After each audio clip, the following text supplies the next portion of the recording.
without further ado, let's get straight into the video. But thank you all for being here once again this week. I hope everybody has been safe and well over the past week. Um, Steve, once again, thank you very much for a write-up. Even though your notes are probably in a bit of a slight daze fever dream idea. Um, Sorry about my video last time. I couldn't edit or anything because I messed up and I still kept the one thing showing on the OBS Unacceptable, cam. Troy. yeah, So, Unacceptable. We've terrible. decided as yeah. a group that you're banned. You can see yourself. That's it. But very quick recap. So at the beginning of the last session, you heard that creatures and such were coming into the Hermitage, and you were coaxed down into basically a little knothole, hidey hole, um, uh, basement secret door by what apparently is the last three remaining survivors from the Hermitage, a priest from Procan, um, and two others that were in dire straits. Janor was the cleric of Procan, and there was two others. There was Barrett, who was infected and close to death from blue rot. And then there Actually, was a Janor was um sorry, Janor was Vortiman's co-author on his book. yes, that's right. Um, and there was also Morley, a dwarf who was also infected, but hadn't quite gotten as far along as Barrett. Um, she told you that the creatures above that had now invaded the Hermitage or returned to the Hermitage seemed to only come out at night. Apparently, through some investigation and some putting some pieces together, you gathered that these are the sailors of one individual who apparently was on their way to invade Fireshire, and crashed, sunk, or somehow only got to Firewatch Island. And these undead individuals apparently are trying to continue on with their mission. She mentioned a fourth individual, Aaron, who had gone to raise the alarm, and they had heard the alarm go, but hadn't seen Aaron ever since. Morning came, the undead dispersed. You try to make a message to the insanity, to no answer, There's one other twice. person that you want to mention is the wizard. Yes, the wizard. Sorry, lots of NPCs for me to try to keep in my head. Um, but trying to find it. Yeah, well, it was I mean, which Arcase. wizard? Sorry, Arcase. Arcase. Yes, that's the one from the Hermitage. Yep. The other one was the one who was part of the ship, the captain of the ship, whose name escapes me at the moment, and I'm just searching around trying to find it. I'm not sure we ever knew it. Yeah, we did, I believe. We did? Yeah, about the Oh, you mean Firewatch. the pirate captain? Yeah, yes, Oh the one yeah, who is Orcus aligned. that was Stirgal. Sirgal. Yes, thank you. Um, so you had been given you had been advised that the resident wizard may have some belongings that may have been left behind that could have been that could be helpful. Because Hiram was one who suggested that if these pirates or if these undead were trying to fulfill their tasks, that it might be a good idea to try to dig them out at the root to end the threat and to end the curse. And also trying to find Aaron, to see if they are still alive or not.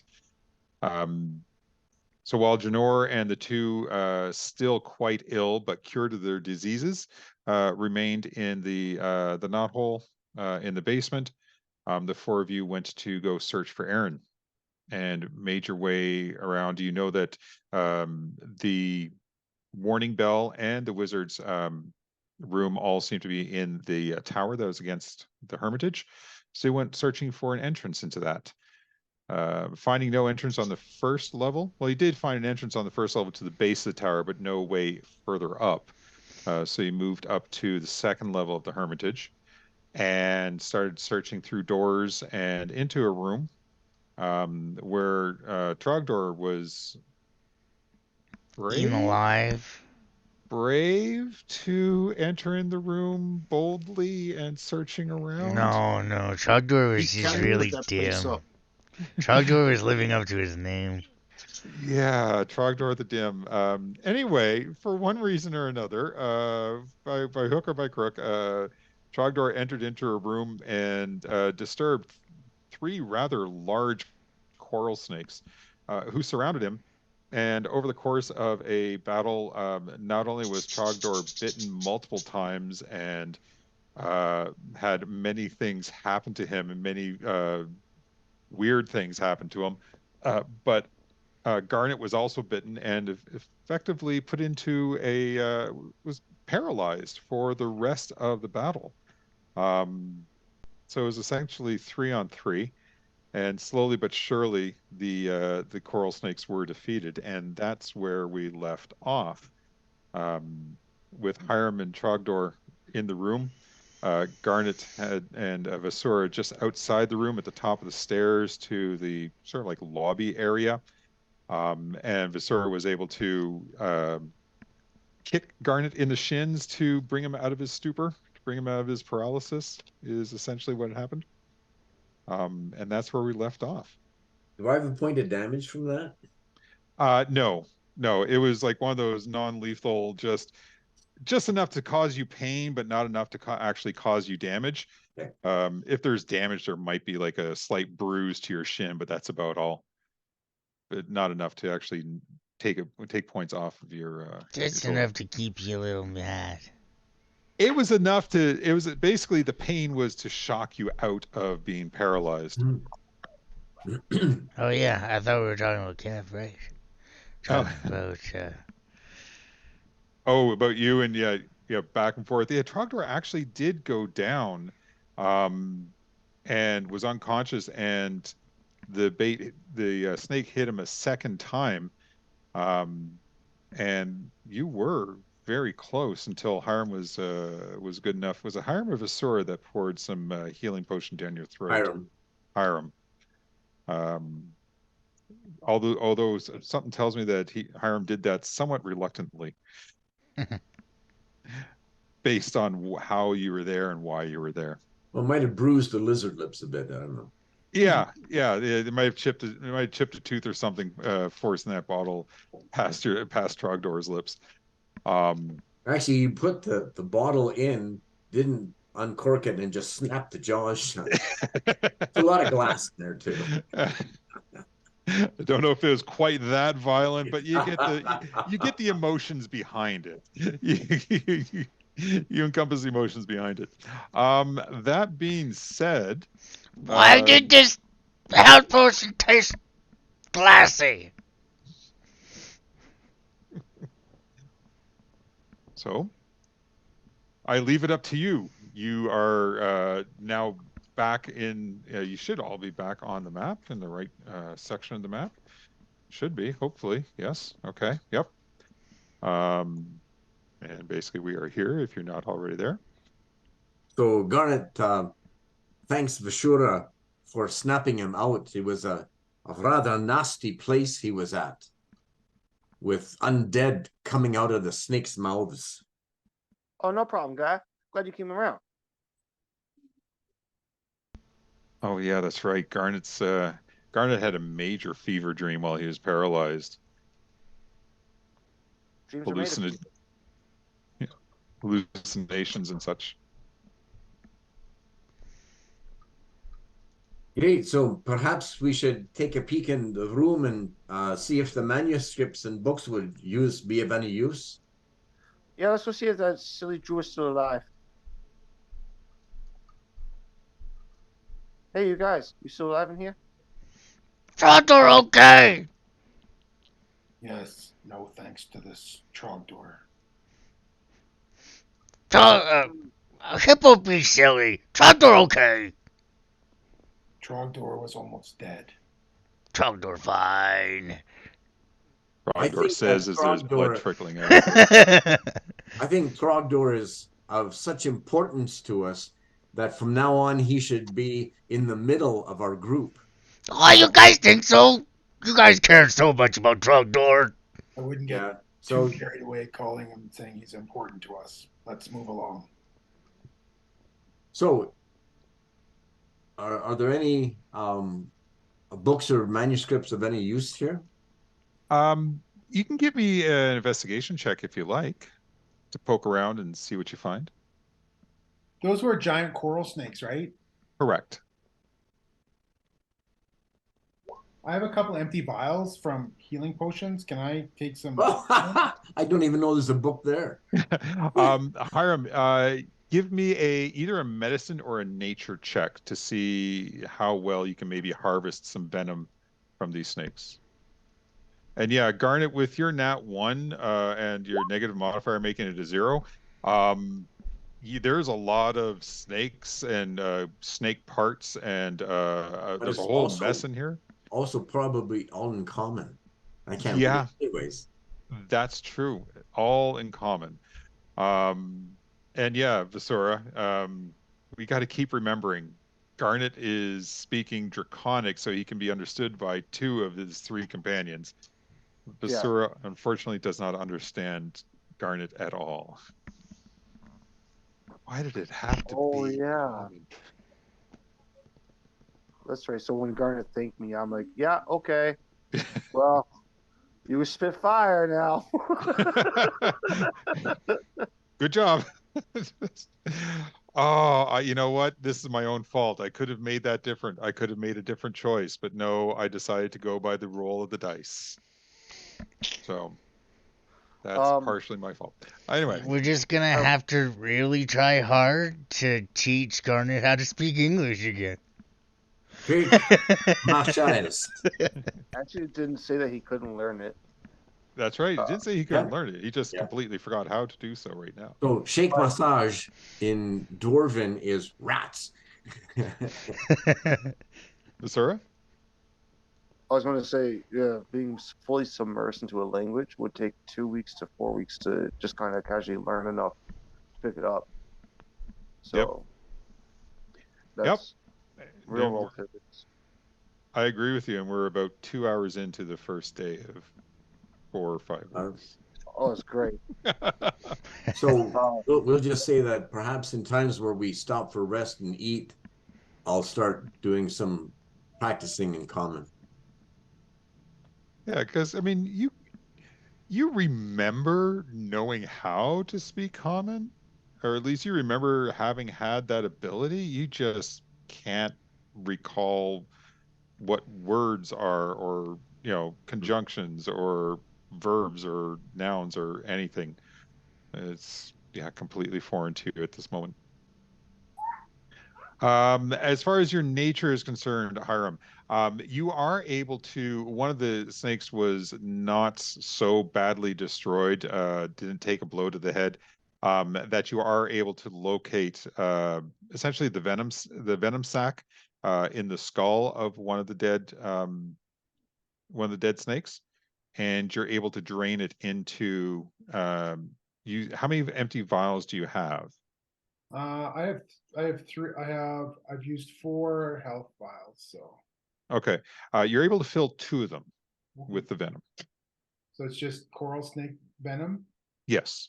What's the damage modifier on those? At the moment there is no damage, because the venom itself not a poison in the sense that you take damage. Okay, that's good. I'll put hallucinogenic. You get to go on a trip and never leave the room. That's right. Yeah. As Garnet would tell you, yeah, that is some powerful trippy stuff. I wouldn't be smiling. Exactly. But yeah, there's pretty much nothing in here. I mean, you're able to gather that it's at one time the officers' quarters, and you notice that there are a couple arrow slits. Visuro, from where you are looking through the arrow slits just on the wall there, You can actually tell that that goes to the outside. That beyond the arrow slit is an open walkway with Would crenellated walls. Trogdor be able to go get a couple of venom sacks? You can try. There's one other snake left whose skull is somewhat intact, but you can try with either a nature or medicine check. What's the so what'll be the hallucinogen? What will never mind. I know what you're trying to say, but like, what are the effects? Yeah, but we'll figure that out when we use it. So Yeah. I'm going to, let's see here. Da, da, da, da, da, all right. I'm going to copy and paste what is written in here for the coral snake so that you can see it, so that you know what the I effects just are, want to how put long it it lasts. in my description, right? So Yeah, you can put it in your description. Yeah. So essentially they have a DC 12 con save after having this ingested or somehow consumed. Did Trogdor get one? Sorry, Trogdor's medicine check. Yeah, this second one, it's a good thing that you did medicine for that one. This second one, you can see that there was some damage in and around where the venom sac was, and the venom sac. This is one of the snakes that actually hit you multiple times. So its venom sac was nearly drained. There's enough in there for you to gain 1 vial of its venom. Okay, you boys done playing with these motherfucking snakes on this motherfucking plane? That would be the material plane, by the way. Material plane. That's What is a plane? Jeez. I got caught with Samuel Jackson. You were so close. You were so close. Mr. Trogdor wants to know what plane is.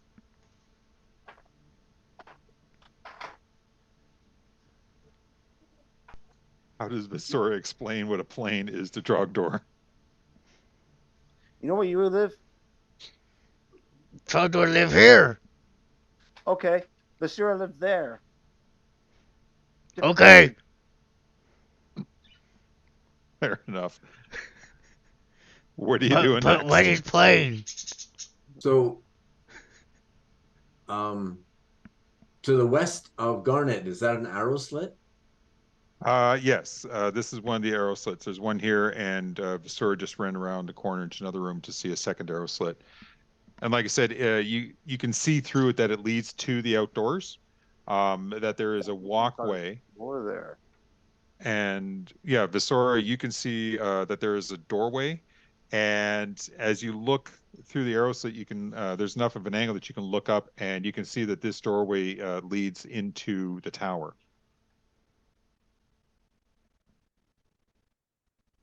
Okay. And is this a door over here? No, this is a fire hearth. Oh, inspect it. I'm gonna look for like hidden anything, like Sure. a loose brick or whatever. What roll do you want? Inspection, please. Inspection. Investigation. Sorry, my apologies. Insight? Investigation. Oh. Inspector 12. 12. I mean, you can see up the chimney. You can see that it leads out, and that you're on the top floor. There's like maybe just the roof and a little bit of extra height there, but you don't see anything that would suggest any loose passageway or doorway into the next room. You do know that this would be opposite the room that you had checked out during the battle. That was a long room that had the arrow slits overlooked the courtyard, the 3 benches that were in it. The one over here, yeah. I remember that now. Okay. Yeah. All right. That turned off again? What? No, I didn't go through. I went all the way around. Oh, okay. Okay. It just appeared that you went through on my screen because it didn't. I guess it just didn't refresh. Yeah. No. I went all the way around. All right. I'm gonna head to this story over here because that's the only one I can't see. Hang on. Before we start leaving rooms. So I'm doing an investigation too. I'm just going to look and see if there's any unusual markings or anything on the walls, the ceilings, anything that might indicate traps or magic or anything like that. 26. Yeah. Wow. Nearly. That's well. It's not 19. You don't notice anything of particular that would show any sort of traps, any glyphs that would show like a warding aspect. You would suspect that if there was any sort of warding glyphs around here, that they probably would have triggered by now anyway. But even on the benches or even around, like there's foot lockers, a couple foot lockers that are open, that don't have any traps on them either. And inside, rummaging around, you find maybe just a couple odd items like a left boot, only one glove, stuff that was either left behind in a hurry or has been already rummaged through in the past. So nothing of particular interest or value. Okay, thank you. Sure.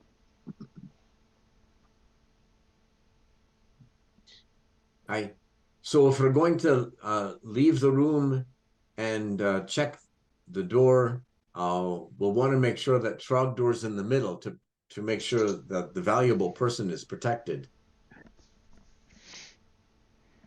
The most valuablest Trogdor ever.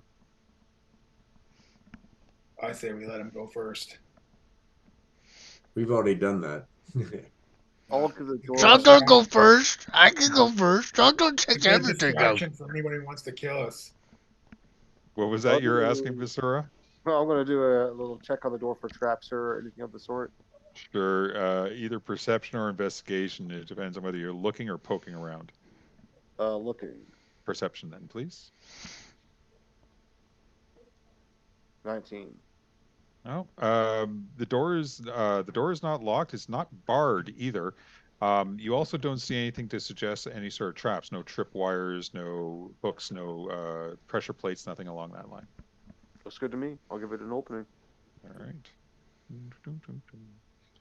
There we go. The gazebo attacks. Yes, that's right. Yep. So as I mentioned on here, this is a walkway that's open to the sky and it overlooks a grotto formed by the island's rocky peak and the Hermitage walls that you see to the south. And it leads from the Hermitage to the large tower along its west side. There is a crenellated battlement that blocks the walkway in, and it's set with arrow slits. So you can see through the arrow slits here. Sorry, what was that word that you said? Crenellated? Yep, crenellated. What does that even mean? It's I when I first looked at it, I go, what's that? It's the going across and up and down and. Oh, okay, gotcha. Yeah, like the iconic of the top of a castle idea. Yeah.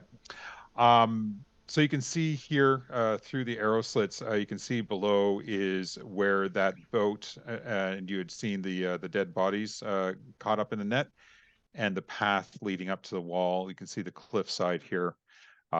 So it's quite a ways down to get back down to the water. I mean, you're looking at 2 stories plus the original 300, 200 feet on the cliffside.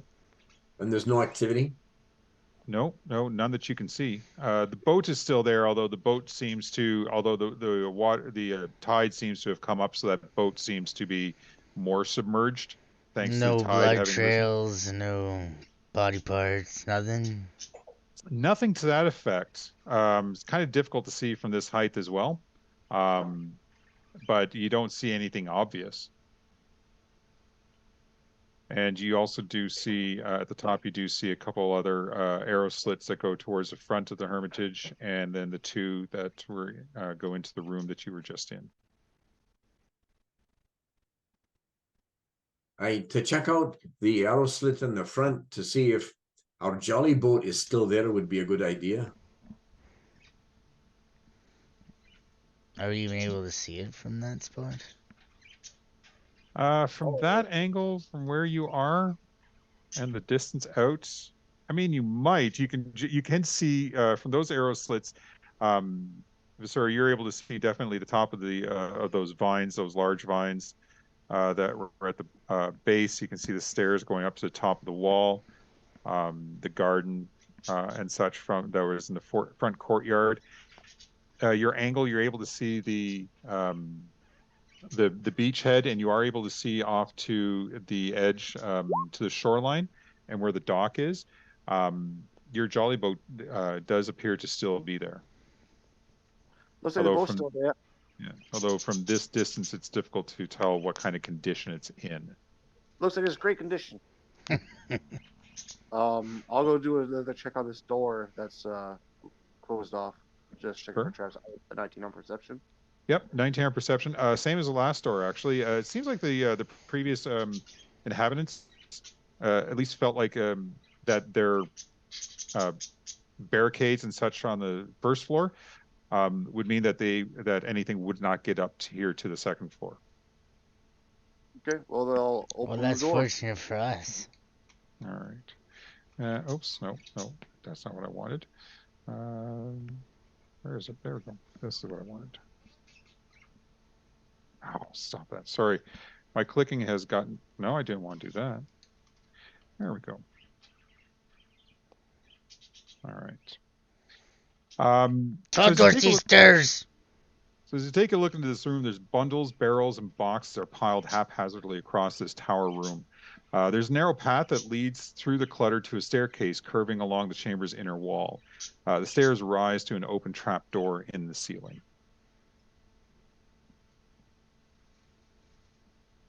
Looks like I'm going up. I'll go up the stairs to the trapdoor in the ceiling, Okay. and I'll knock politely. You know, knock, knock, knock. Hello, Who's there? anyone home?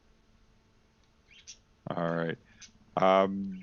Let me pull up that information first before I switch you over to any place else.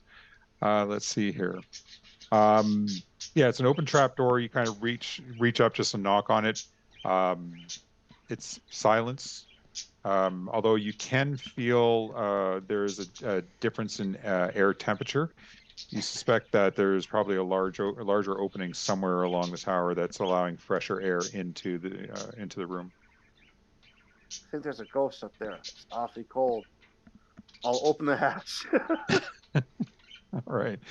I will describe the room to you before I bring you over. So it's a hatch, not a door? No, Yeah. it's like a trap door, hatch, trap door, whichever way that you want to describe it. Ceiling. Yeah, on the Yeah. ceiling. Yeah. Okay. Assuming that there's nothing else anybody else wants to do in this room before we continue forward. No. No. Okay. All right. Unless there's more of those things falling from the ceiling. No, you take a look up. The ceiling is clear of any jelly or anything else that would suggest that it's a dangerous creature that's about to drop onto you. We open the trapdoor, gelatinous cube. Yep. Damn it. All right. But it stays in a cube, and so it's okay. Yeah, it just It's like a gummy bear. drops through. Yeah, pretty much. All right. Like I said, I'll give you the description here before I bring you over onto the map. Mostly because I need time to put your characters on there. And what's in Visura? It's you are heading through first, I assume. Visura is, yeah.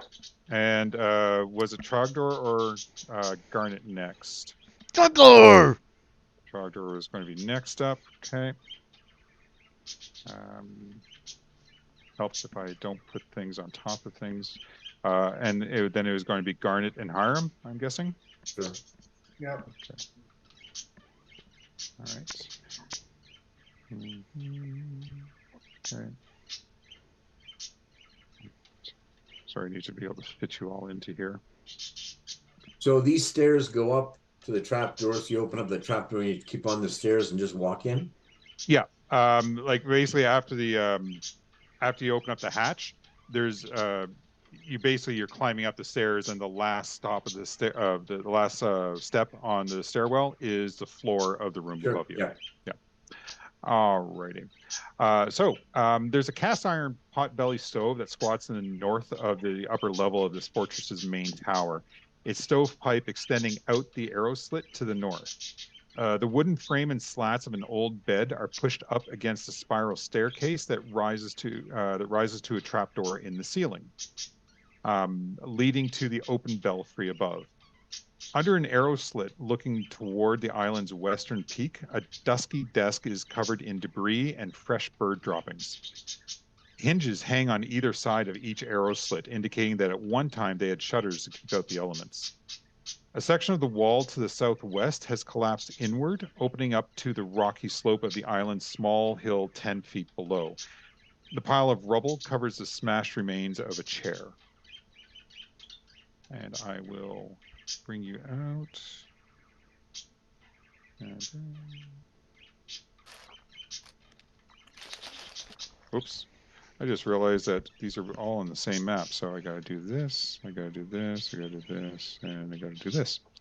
So is this part of the ceiling that fell down on the southwest part? The rubble?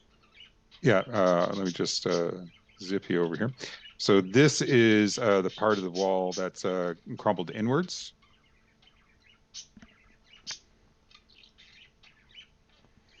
And is a line over that, the line over the remains of a chair.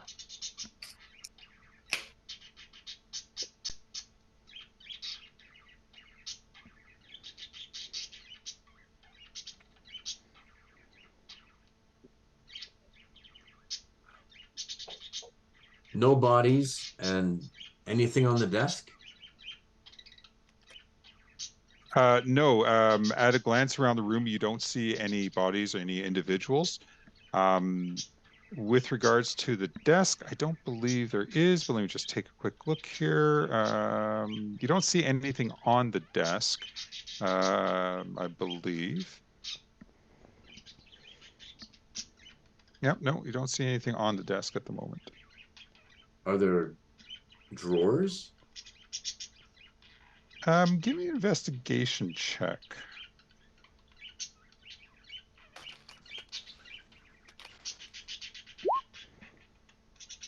I mean, at least this desk. 10 better than the last one. Yeah, at least with this desk, you don't see anything here on this desk that would suggest any sort of drawers or compartments. It almost looks like it's basically your, a standard table that you would slide a chair underneath.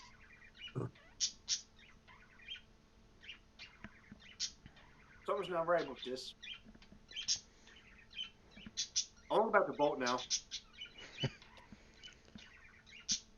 just want to go back to boat now. I think we go up to the belfry to find where Aaron is. We haven't found Aaron yet. I don't see any other way up, is there? This map, the description says that there is. This map doesn't clarify it.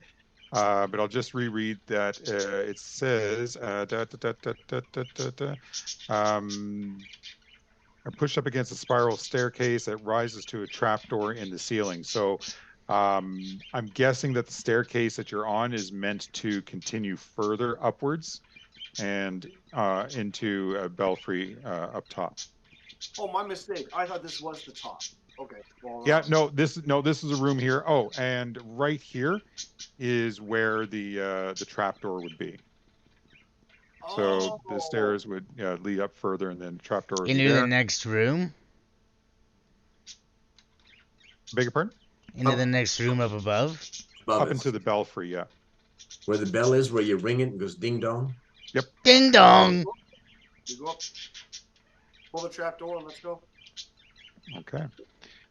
All right. I could bring you onto the map, but I don't think I really need to. But you know what? I will bring you onto that map just so that you have an idea. Who's going up onto the belfry? There is. And okay. Trapdoor's going. All right. So then let me get you. Oops. 1, 2, and 3. I will move you in a moment. Hiram, what about you? What is it that you're doing as you climb into this room here? Hiram's not going anywhere. He'll come if people yell. Okay. All right. So Garnet and Trogdor and Visura, you're up here. All right. So this belfry, this open belfry offers a breathtaking view of the open sea and the distant coast. There's four stone corner posts. Four stone corner posts support the belfry's conical slate roof, where it peaks 20 feet above, with a crenellated battlement running between them. A human body is sprawled in a depression at the center of the stone floor, its torso torn open and its heart missing. The base of what was once a metal framework surrounds the depression. Above the body, a large bronze bell engraved with symbols of peace and serenity hangs from a crossbeam, with the pull rope dangling from the rigging above. Across the floor, next to the body, a message is scrawled in chalk. In common, beware the sea killers. Yeah, we already found those guys.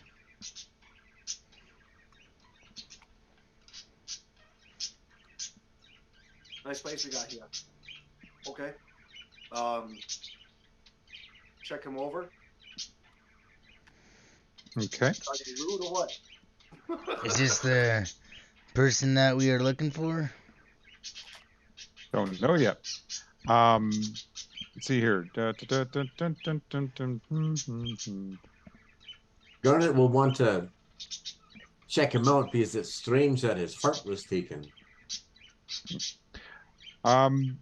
You can give me, sir, if you want to search the body, you can give me an investigation check. And Garnet, you can give me a medicine check. Okay, 17 for medicine and 10 for investigation. For your investigation, sir, as you're poking around, I mean, there's not a whole lot left of the body or its belongings. You find essentially a silver coin, and that's it. Garnet, it looks like that this body was, that this person was killed within the last day or two, which kind of coincides with the warning bell that Janor had mentioned, or at least of Aaron having gone up and ringing the bell.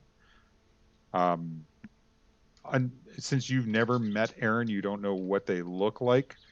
Just going based on Janor's description of them and the state of this body, it's probably a fair guess. You haven't met any other individuals, and this is the only individual up in the belfry, but you don't have a way of knowing for absolutely 100% certainty. But if you had to guess, you would say that this is probably Aaron. But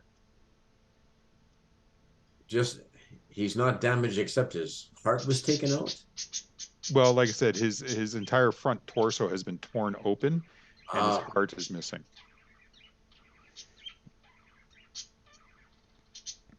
Something was hungry.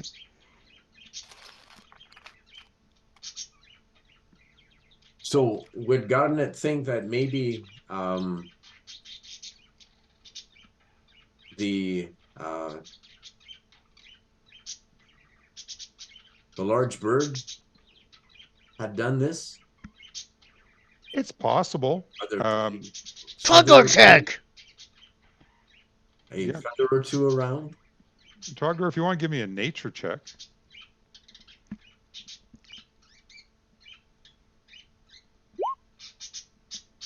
I mean, it's more of a putting two and two together. You do see some scratch marks on the floor. You can tell that this was torn open by a creature that had claws or talons or something that was large enough and pointed enough to tear into it.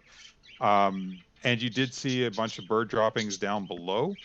And you do see some around up here. So it's probably safe to say that whatever killed this individual was probably a rather large bird, quite possibly the one that you saw earlier. I mean, looking around, you haven't seen any others.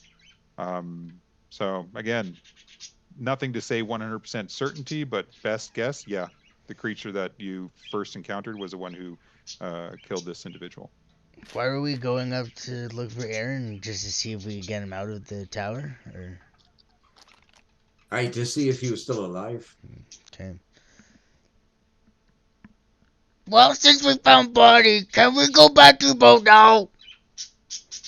I think we should find out if the boat has been attacked or not.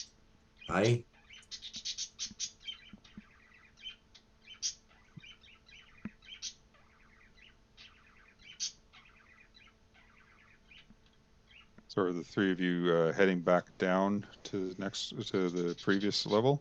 I Got nothing else here. What was written on the bell?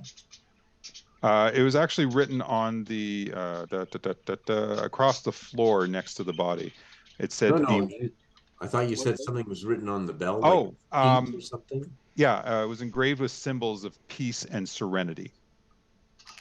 So it doesn't give any specifics, but you can use your imagination as to what a druid or something seaworthy might have as far as uh, symbols of peace, maybe a fair winds, maybe clouds, maybe possibly dolphins, something of a sea motif, but meaning peace and serenity. A dove with a olive branch in its mouth, in its beaks, that sort of thing.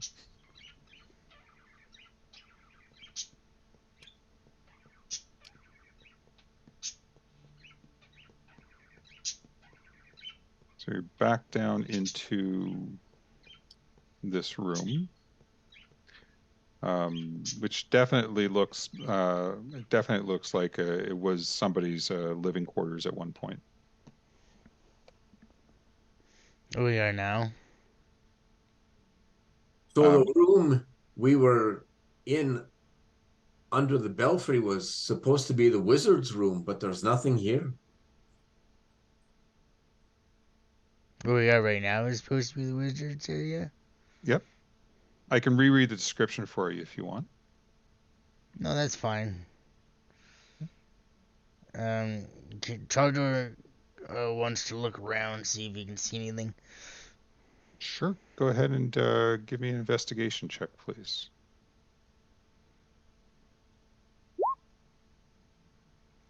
You see piles of rubble that's kind of covering over a chair. See a table. See here. You see the bed. See a potbelly stove. Dusty desk. It's got bird poop all over it. Chardor could live here.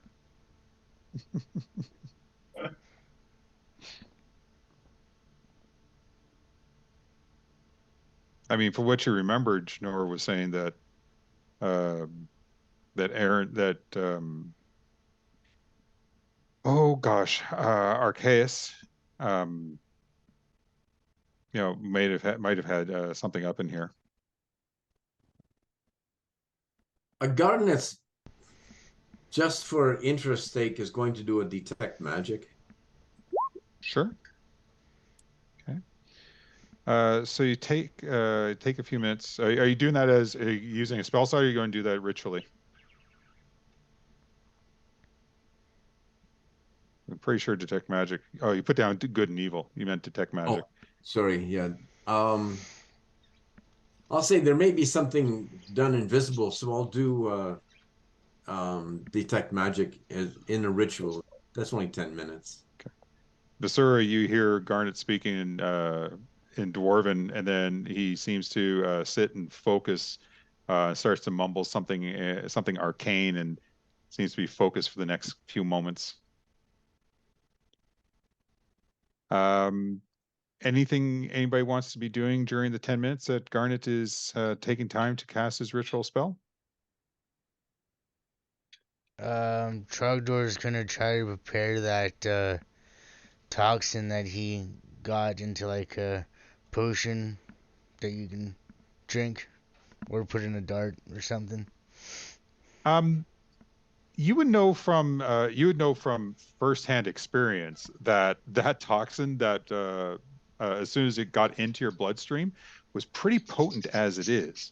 I'm going to say that you would know that by mixing it with anything else, you could do one of two things. You could either dilute it to the point where it's going to be ineffective, No, gee, or Trogdor just wants to put it like prepare it like into like something that he can put into something. I mean, you can easily dip like an arrowhead or something, or coat an arrow with the toxin as it is. But if you're looking to create it, like put it into like a syringe or something, or something else, I mean, I'm not too sure what else that you're looking to try to do. You mean like you're trying to add it into like an arrow, or we're adding it into like something to be consumed? Yeah, well, what Chargers has an about right now, so I mean that's good for now Yeah. until I can find something like maybe a dart to put it in. Oh, I see what you mean. Yeah, some other way of means of injecting it into another individual. That's fair enough. I mean, yeah, darts would be good, arrows would be good, crossbow bolts would be good, a dagger, something pointy that would be good. Or if you're somehow able to get the individual to consume it, like soaking a piece of bread with it or something else. I mean, there's a number of ways that you get your target to consume or ingest the toxin. On the obsidian shards on your club. That would work too. Yeah. So when you hit somebody, you pierce them with the obsidian shards because you get a piercing damage with it. That could work as well. Yeah, a number of ways. Okay. With that, the 10 minutes passes. Garnet, you take a look around, and you do actually find that there's quite a number of objects, or at least pings, targets, that seem to be glowing underneath the pile of rubble where that chair is partially covered. Oh, nice, fantastic.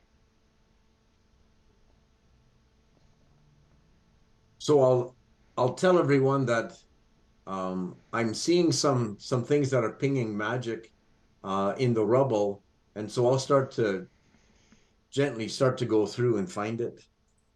Charger will go over to help out a little bit. Okay. Anybody else going to give a hand? Sure. Go. Okay.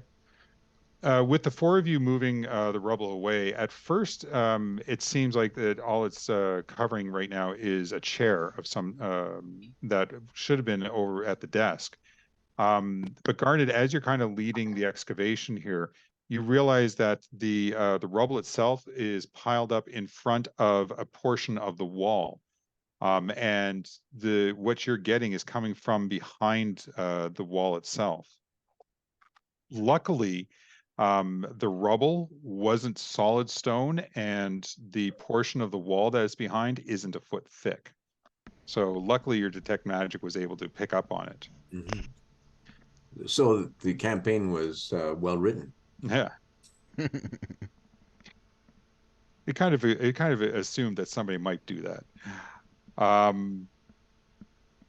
It doesn't take you very long to realize, especially being centered on where that glow that is coming from, is that you realize that one of these stones is actually a false stone, and it was covered by the rubble. So once you cleared the rubble away, you're actually able to trigger to trigger that false stone. What's a false able stone like? Basically sort of like imagine like a large piece of masonry that's maybe about that wide, and normally it'd be of a large stone, but it's only maybe an inch thick. So once you release it from its catch, it pulls away and it opens up Kind of into an like empty a chamber. book, like a trigger kind of thing. Yeah, or like a safe in the wall idea is essentially what this is, a medieval safe in the wall. And when now there is that there, and you can see that there is a release for it to release that front face to it. I'll ask someone who's good at checking traps to see if there's something there.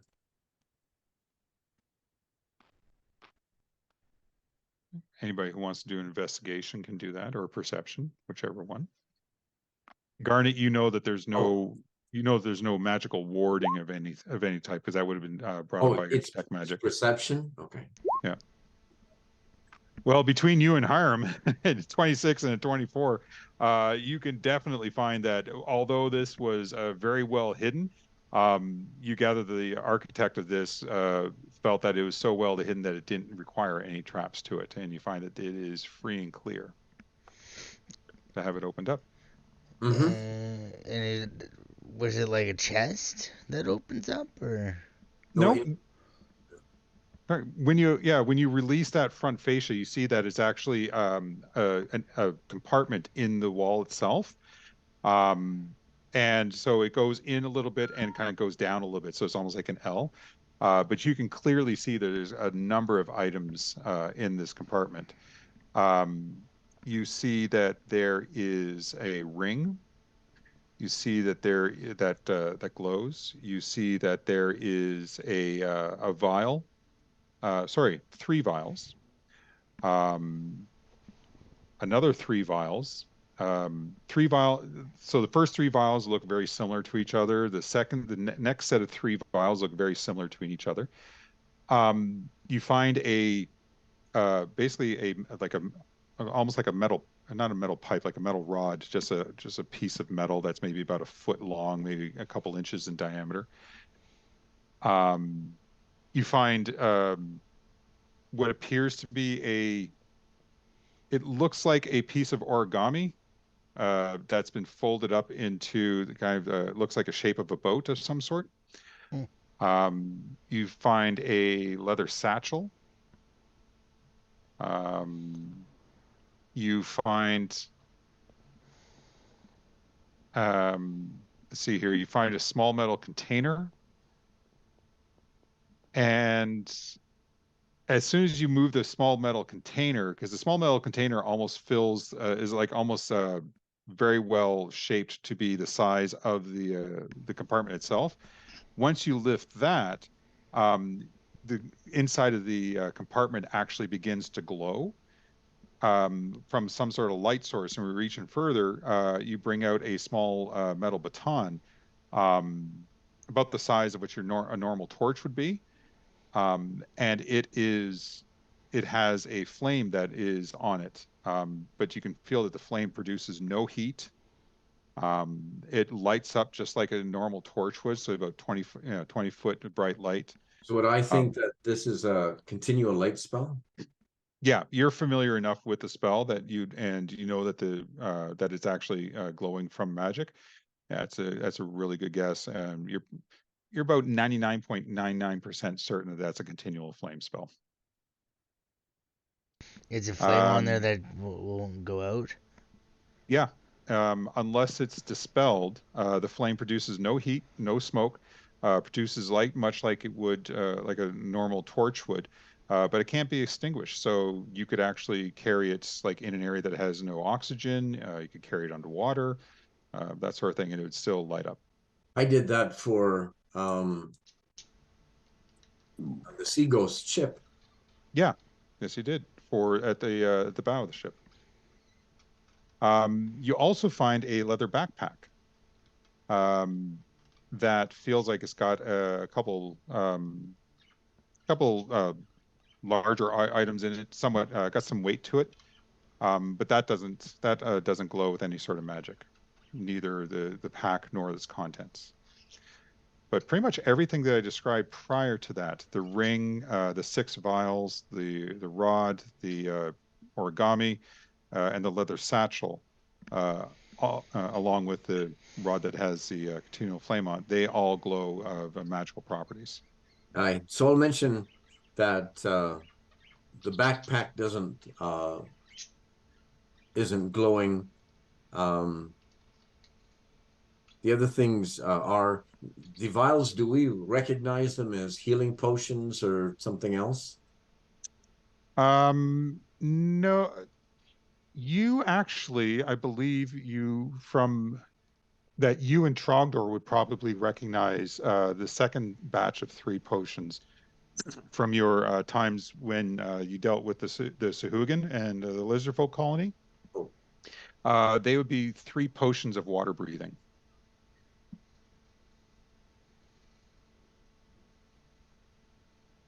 So I'll mention that these 3 are water breathing, and I'll give one to each of my compatriots. Nice.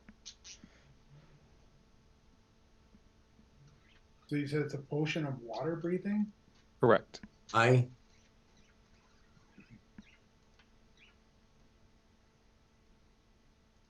As Garnet hands you or goes to hand you a vial, Visora, either Hiram or Trogdor can easily translate for you what it actually is.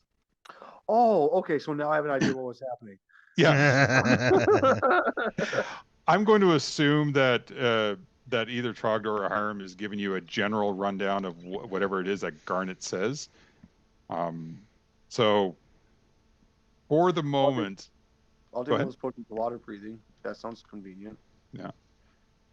So for the moment, moving forward, unless somebody says we are not telling Visor what Garnet is saying, or Garnet, if it comes to a point where you have to communicate, let's say with an NPC or something, I'm going to say while the four of you are doing this type of thing, that Hiram or Trogdor is translating for Visora, so Visora is not left out of the conversation. What if Garnet's by himself? He's SOL. Yep. If it's just Garnet and Visora, hand gestures, I guess it is, or drawing pictures on the floor or something. I wonder who could learn another language first.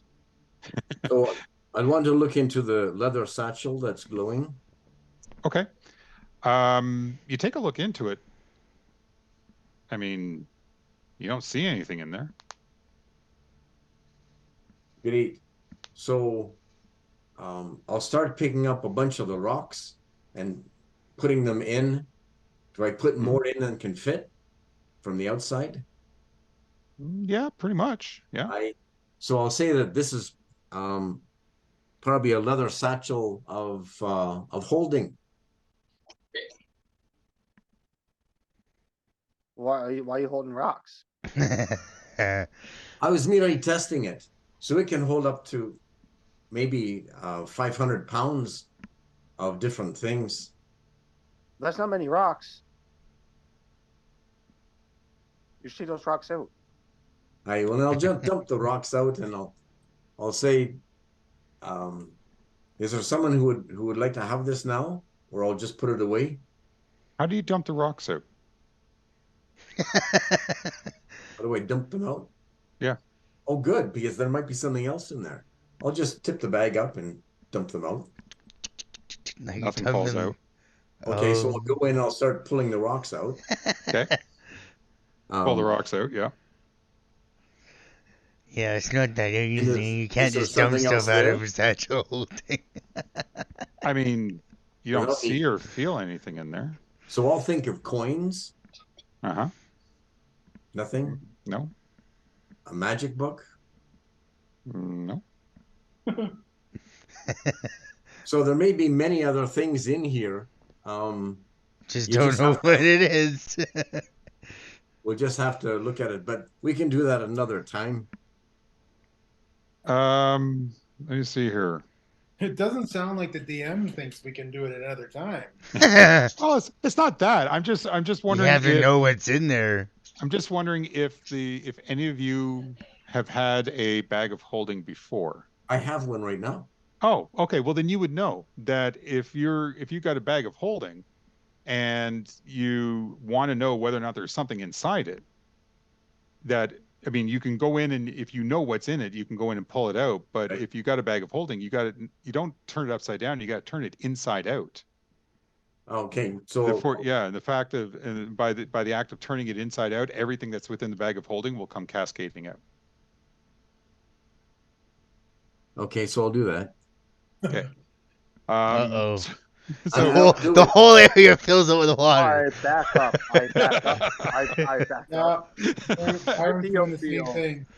So the three of you, as you watch, is Basura, you get the idea of what it is that he's got, and you see as Garnet starts to roll inside out, you kind of go, okay, yeah, this could be bad. And the three of you give him lots of room. What comes cascading out is several fishing nets. It doesn't say how many; it just says several. So let's say 7 is several.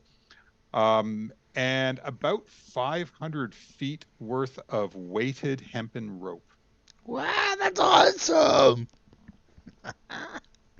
Got lots of rope for days. Yep, and it's weighted too. That's important because hempen rope, just regular hempen rope, will eventually usually just kind of float on the surface. Not this rope. Nope, this one's got it looks like it's got weights sort of like intertwined within the rest of the rope. So I'll ask Hiram if he knows what a weighted rope would be for. Fishing. Fishing, yeah. Fishing or dragging the seafloor. So it might be trolls. Trolling. Trolling.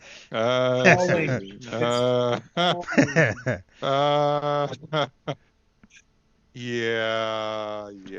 Now you see where I get it from there, Vasura. So I'll put them, that's what's in there for fishing gear? Yeah. Okay. And about how much weight is that? Well, geez, let's see here. See, what does hempen rope weigh? Rope of climbing, rope tricks, a hempen rope, 50 feet. I don't think it has a weight. Well, normal hempen rope has a weight of 10 pounds, it says, for 50 feet, which I think is ridiculous, but let's go with what D&D says. So let's say weighted hempen rope is probably got, let's say, a total of 50 pounds each. So 50 pounds times 500 feet, that's 2,500 pounds. Yes? That doesn't seem right. No, it's 25,000 pounds. That doesn't seem right. Well, it doesn't give me, I'm trying to extrapolate. The only description I'm given is 500 feet of weighted hempen rope. Where's my calculator? Well, it fits in the bag. So yeah, I'll put it back in the bag. We can always sell it when we get to. We'll figure out weight later. Hang on. Do you know how long it's going to take you to put that back in the bag?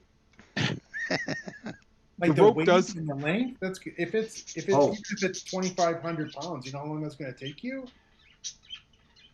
The rope is coiled, and it's 500 feet in total. So like 10 Yeah, if you coil it coils up, of 50 feet and then pop it in. It's easy But enough. it's gonna be It's heavy. easy enough for the rope. The net itself might be a little bit more. I'll make it easy. I'll make it easy. I have a solution.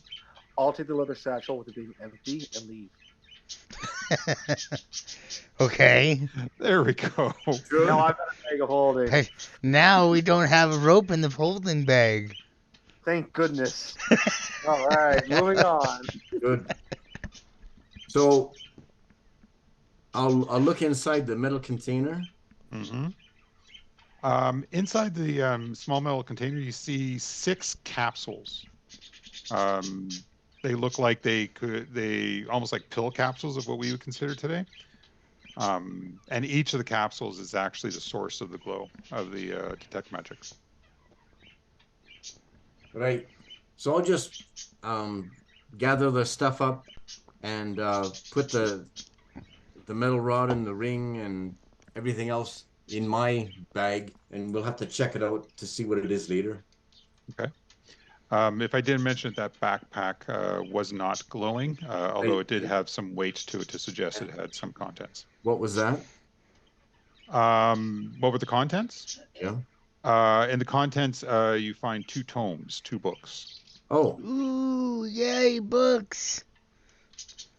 Maybe Fat Rabbit will like the books. But none of us are wizards, so we don't read the arcana. So I'll put everything in my bag of holding and then say we should check out the ship. Only one of the books actually was written in Arcana. The rest of it appeared to be written in Common. I can read that. Yeah. Would you like to read the Common? Yeah, I'll read the Common one. Okay. The one that's written in the Common appears to be a journal of some sort. Most of it is moldy and illegible, but the last few pages are intact. And they relate to the events surrounding what appears to be the arrival of the Tamarot, the ship that necromancer was on. He's arriving here. Yeah.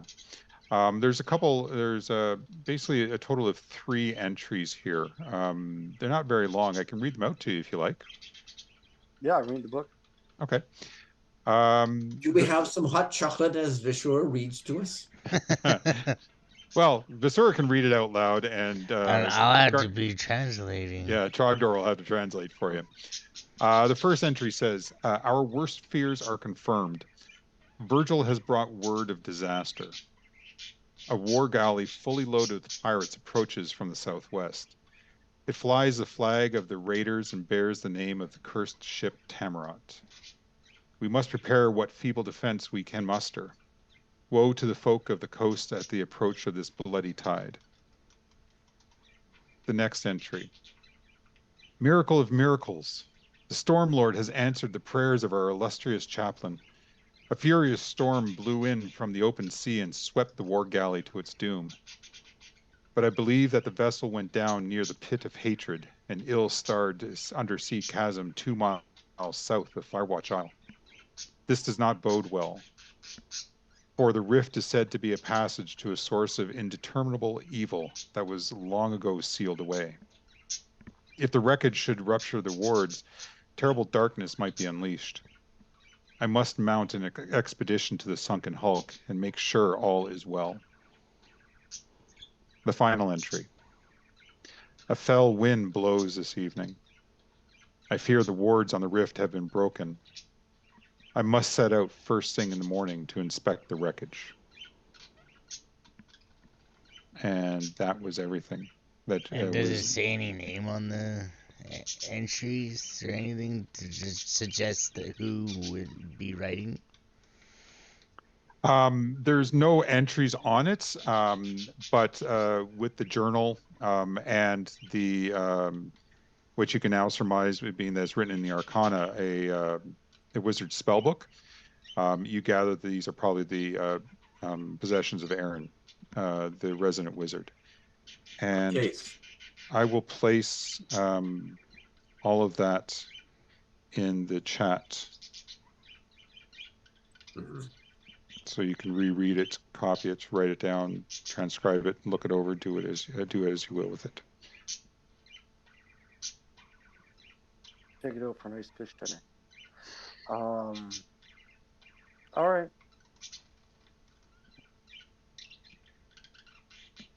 I'll translate what I read from the book a little bit to my partners. Focus on how the book is moldy, and it's hard to say exactly how long ago this was, but most recent entries may have been the boat that we had seen the other day. It would stand to reason. Also stand to reason that we might have parked our ship in the wrong bad spot. Because isn't it close to where that necromancer said, 2 miles offshore? Well, it said 2 miles south. You are currently on the north shore. Oh, okay. Well, that's better than. But And we don't know if that ship is still out there either. we don't know if our ship is still doing very good. I mean, we No, saw we the boat don't. go there, but we got no response onto it, which is very concerning. Trogdor, say we make haste to ship. It makes sense, though, that if the pit of hatred is 2 miles south, that the undead would go into the grotto, which is on the south of the island. So it's possible that the ship's okay, though I don't know why the bosun didn't answer me. That's why we should go back to boat and check. Aye. 3 new friends with us in the cellar.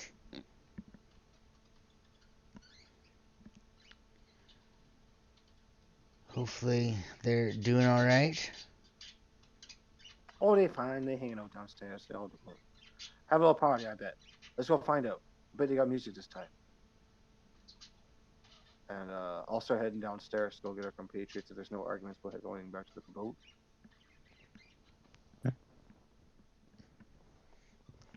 Don't necessarily. Go ahead. I just know I'm a lot faster than everybody else, so I can go down and hit them ahead of time. Yeah. Trog George following Viscera. Okay.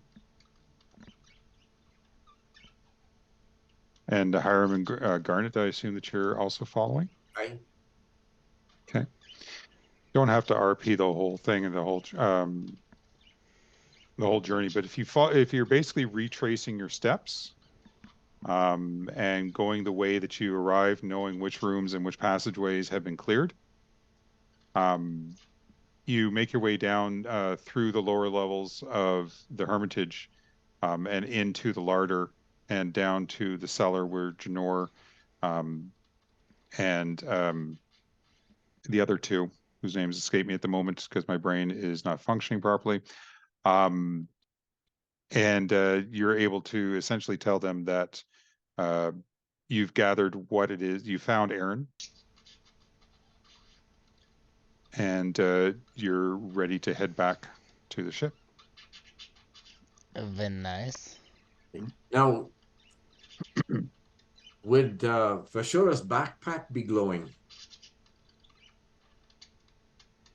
I'm not too sure. She put the helm that she found with the dolphins on it that was used as a basin.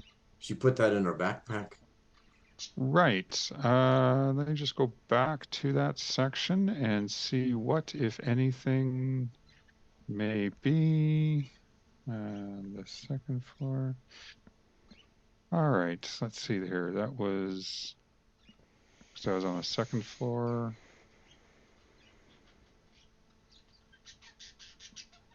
Find it here.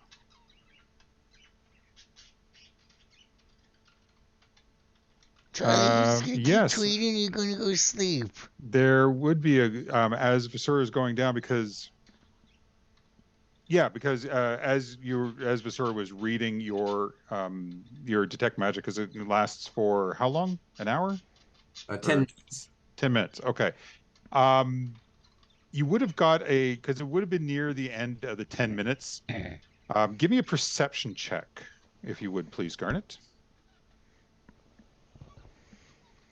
Because while it was taking you time to dig things out.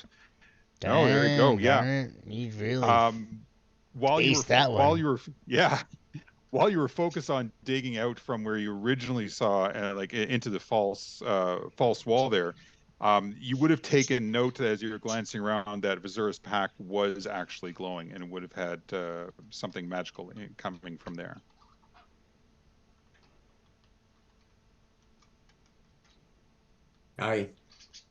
what was it that Vasura grabbed? It was so I'd go up to Vasura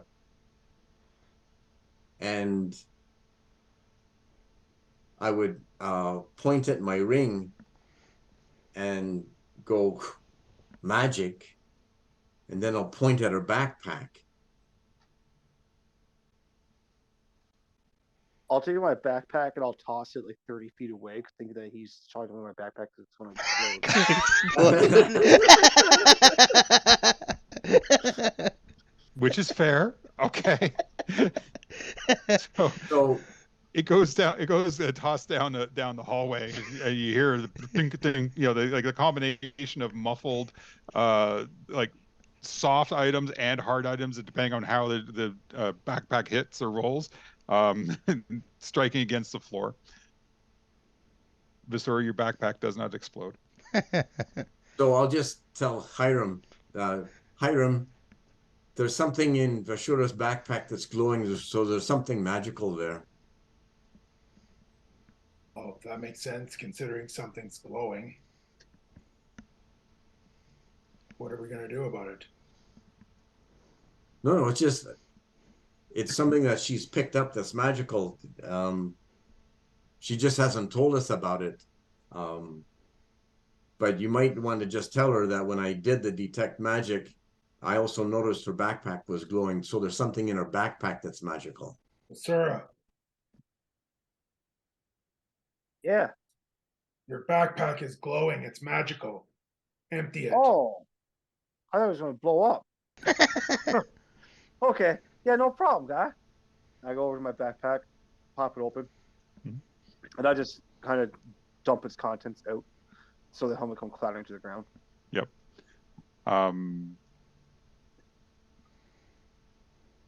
Actually, with that 28, Garnet, I'm going to say that not only did you notice that there was a glow, there was like a magical glow, because when you do a detect magic, it basically kind of gives you like an idea of what school of magic is coming from. I don't know what schools of magic would have been noticed, but you would have seen that there was two distinct different schools of magic. So there was two items in there that were in there that would have pinged off of the detect magic. What's the other item? Hmm. Right now, it's been past 10 minutes, so his detect magic is gone. So Garnet, the contents of Visura's backpack comes spilling out. There's a number of items that are in there. All depends as to I don't know what else Visura has in there. Oh, let's see. So we'll say there's two things that are magical. Yep. Golden clock hands, ivory keys. I got mystery potion with green bubbles and blue/purple. Oh, I had a potion of healing. Are they magical? So would they glow? Yeah, Yeah. they would. Yeah. Try to remember that describe to me that potion again that you just mentioned. Mystery potion, green with bubbles and blue/purple. Okay. I don't know what it is. Yeah, no, Golden, yeah. golden clock hands and Well, ivory. does it look just like the one that I gave you of the breathing underwater? I don't know. GM does look like the same thing as breathing underwater. As a matter of fact, yes, it does. All right, so I have 2 potions of water breathing. Yep. So you can update that mystery potion. Okay.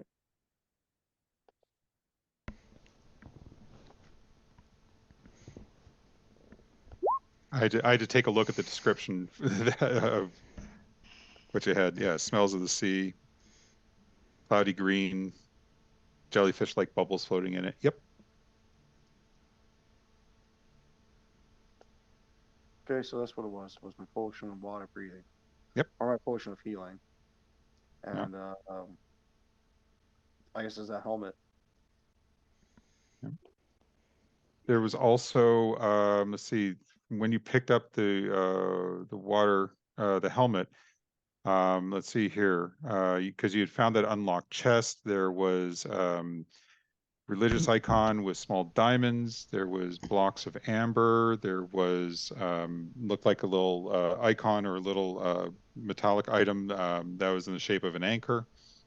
Okay, I didn't write that stuff down. Oh, okay. But I noticed that the cross with the diamonds was for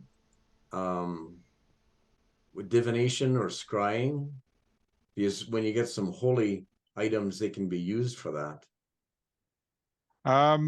No, because that would be a certain type of magic. When your detect magic pinged off, the divination school of magic did not ping. So nothing in here would have been used for like scrying or divination, that sort of thing. I don't know how to add small items to my list, like what you're referring to, very easily.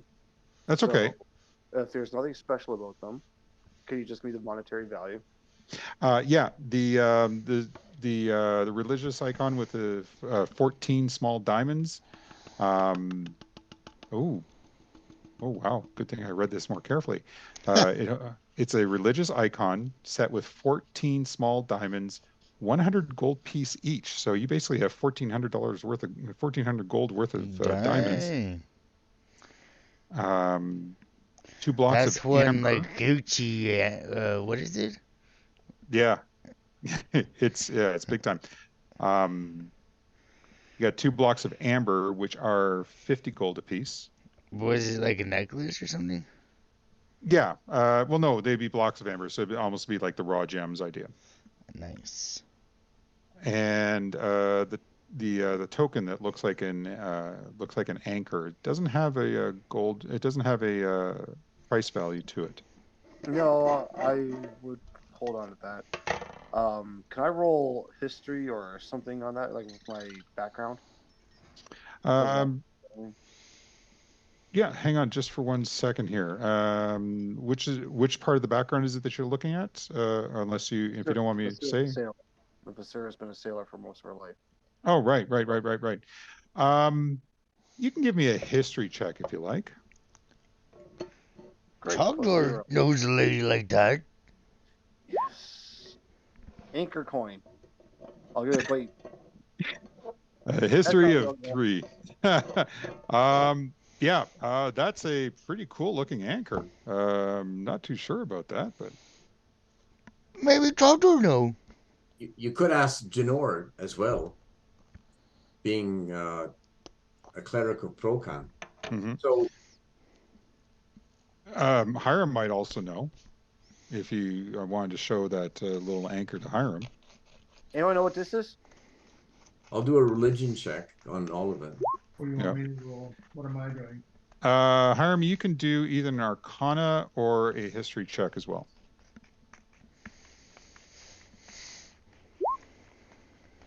Yeah.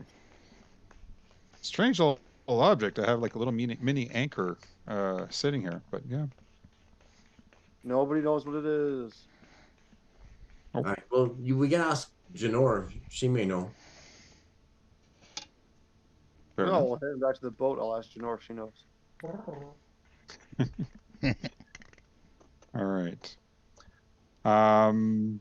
So I'm going to assume that you were basically walking and talking about these items as you're kind of looking them over.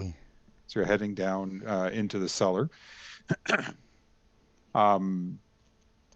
You arrive. Janora is there with Barrett and Morley, who still, I mean, because it's only been a relatively short period of time. They're obviously on the mend, but Barrett is still quite weak. And Janor is anxious, but essentially says, you know, unless you're going right now to your ship, we're not leaving. Let's go right now. We leave right now. All right. Did you show the things to Janor? Oh, yeah, you can do that. You can do that while you're walking and also while you're on the ship itself. You show off some of the items to Janor. She's not familiar with the helmet. She's seen some individual. She's seen an individual wearing that, but she wasn't privy to exactly what it was, and it was part of the somebody from the garrison that was here. The anchor. Let me just do a quick check on her. Okay, not bad. She can't be certain if it is that or not, but she's heard of tokens that are magical that take various forms. And this one she thinks is one of the ones that actually can prevent a ship or a boat from actually moving. They can act as a magical anchor. So as long as the ship is on water out in the middle, you can just you can use it to prevent that ship from going anywhere. That's badass. Anchor token.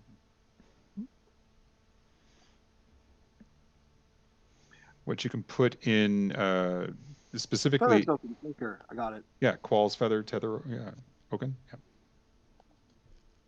Yeah, feather token. I knew what it was. I just couldn't tell you that I knew what it was. I had to figure out what it was. It says that the tiny object looks like a feather, but I prefer that the tiny object looks like an anchor, just to give you a hint towards it. Yep. Okay, cool. I've got a feather token. There you go.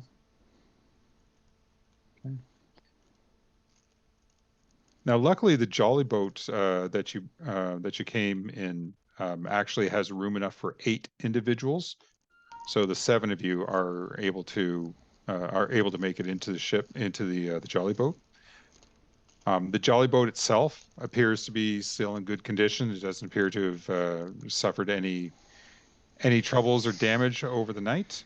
Well, ain't that a I'll ask Hiram if the hellish insanity looks okay. And Hiram, you can give me a perception check if you like. How far away is it though? It's about 1,000 feet. That's a distance. Yeah, That's a lot of Hiram's not gonna be able Yeah. to see a damn thing. Be like Well, little you can polka see the dots. ship. Yeah. A That's perception a with that. boat. You can see that the ship is anchored. You can see that its sails are furled. But at this distance, you really can't see any individuals walking across its deck. But it appears to be exactly where you anchored it the previous day. I don't know, is that a good thing? Well, it's where you. Let's put it this way: the car is where you left it. Yeah. Oh, whether or not it's going to start for you to get home, that's you got to wait to get into the car to check that out. Something's not right. Vasira's going to be on guard, heading back towards the boat. Oh, we Ready good to. for now. Uh-oh. Vasira's spidey senses are tingling. Sure. You bet your sweet ass they tingle. They tingle all over the place. I'll tell you right now, something not right. Yeah. I don't have anything that can help me with this, so I'm just gonna have to be all edgy and shit. Edgy and shit on alert. Okay. Um, I'll keep that in mind should you need to make a perception check of some sort as you approach. But what I'll Hey, say, and if as we're going up, um, unless when we get moderately close, um, we don't see anything, I'd be looking at doing a detect evil and good. So I'll just keep that in mind. okay. Maybe you should do it now, because it takes 10 minutes, doesn't it, as a ritual? Yeah, you've got more than 10 minutes, and it lasts, but it No, also lasts. no, it's one action. Oh yeah, It lasts 10 minutes. yeah. Ah. Can you? Yeah, I don't think you can do it as a ritual spell, can you? No, Okay, it's a concentration. It's good for 30 feet. okay. We'll keep that in mind. So Um, I'll just mention to the people that if things don't look right and people that we know aren't waving at us and stuff, I'll do this when we're 30 feet away. fair enough. If they start calling brains before they say welcome, then we got problems. I would say so. Let me go up on boat first when we get there. All right. I think they're safe. As the seven of you, with Janor and Barrett and Morley, looking quite anxious, you've already. I'm going to assume that you have given him the rundown as to Aaron and what state you found Aaron in, and the fact that you he seemed to have died at the hands of that giant beast, or at the talons of that giant beast. As you pile into the jolly boat and set off, some of you rowing, there is a small sail in the jolly boat that you can unfurl, that you can small mast to help. The winds are favorable. We're going to take our break as you You are dirty making your son way. of a bitch. Okay? I would have asked Hiram if he knew whether that bosun who looked a bit dwarven spoke dwarven at all, if he knew that. Would I know that? Yeah, you would, and yes, he does. Okay. Okay. So can you give me the schools of magic for the items I have? Oh boy. Okay, why don't you Oh. email me sometime? Okay. I was going to say, because that's going to take some research here. Send me a note, send me a note or whatever in Discord, and I will, hopefully that will be enough for me to remember. And, or send me a reminder at some point, but I will do my best to go through that. Was my detect magic still on when we went to see Janora? How long does detect magic last for? 10 Only for minutes. 10 minutes. Yeah, 10 minutes. No, you would have Because like I said, you started off to detect magic before you started digging through the rubble. And it was only near the tail end did you make note of what you saw with Sora. By the time that you dug through the rubble and started pulling everything else out and started looking at that 10 minutes was gone. Garnet was just curious about the amulet and the armor. Oh, okay. Well, yeah, it wasn't on, so. Yeah. Oh, too bad.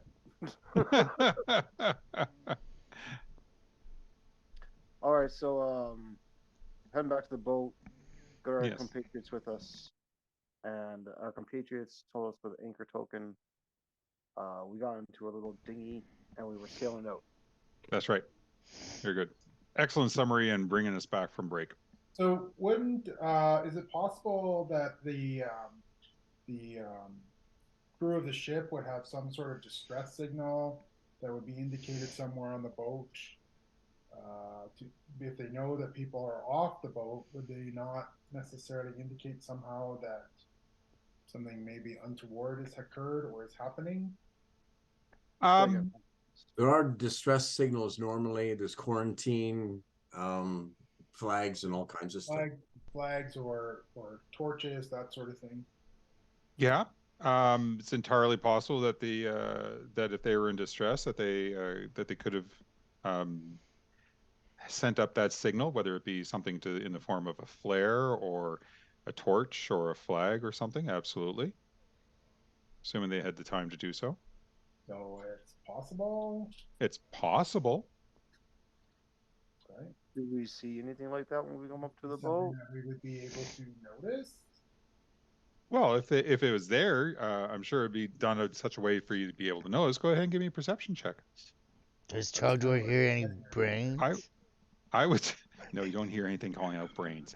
Uh, but I would say that I'd say that you can do this at various intervals. But let's say that these are rolls that are like within 100 feet of the ship. How does that sound? Okay.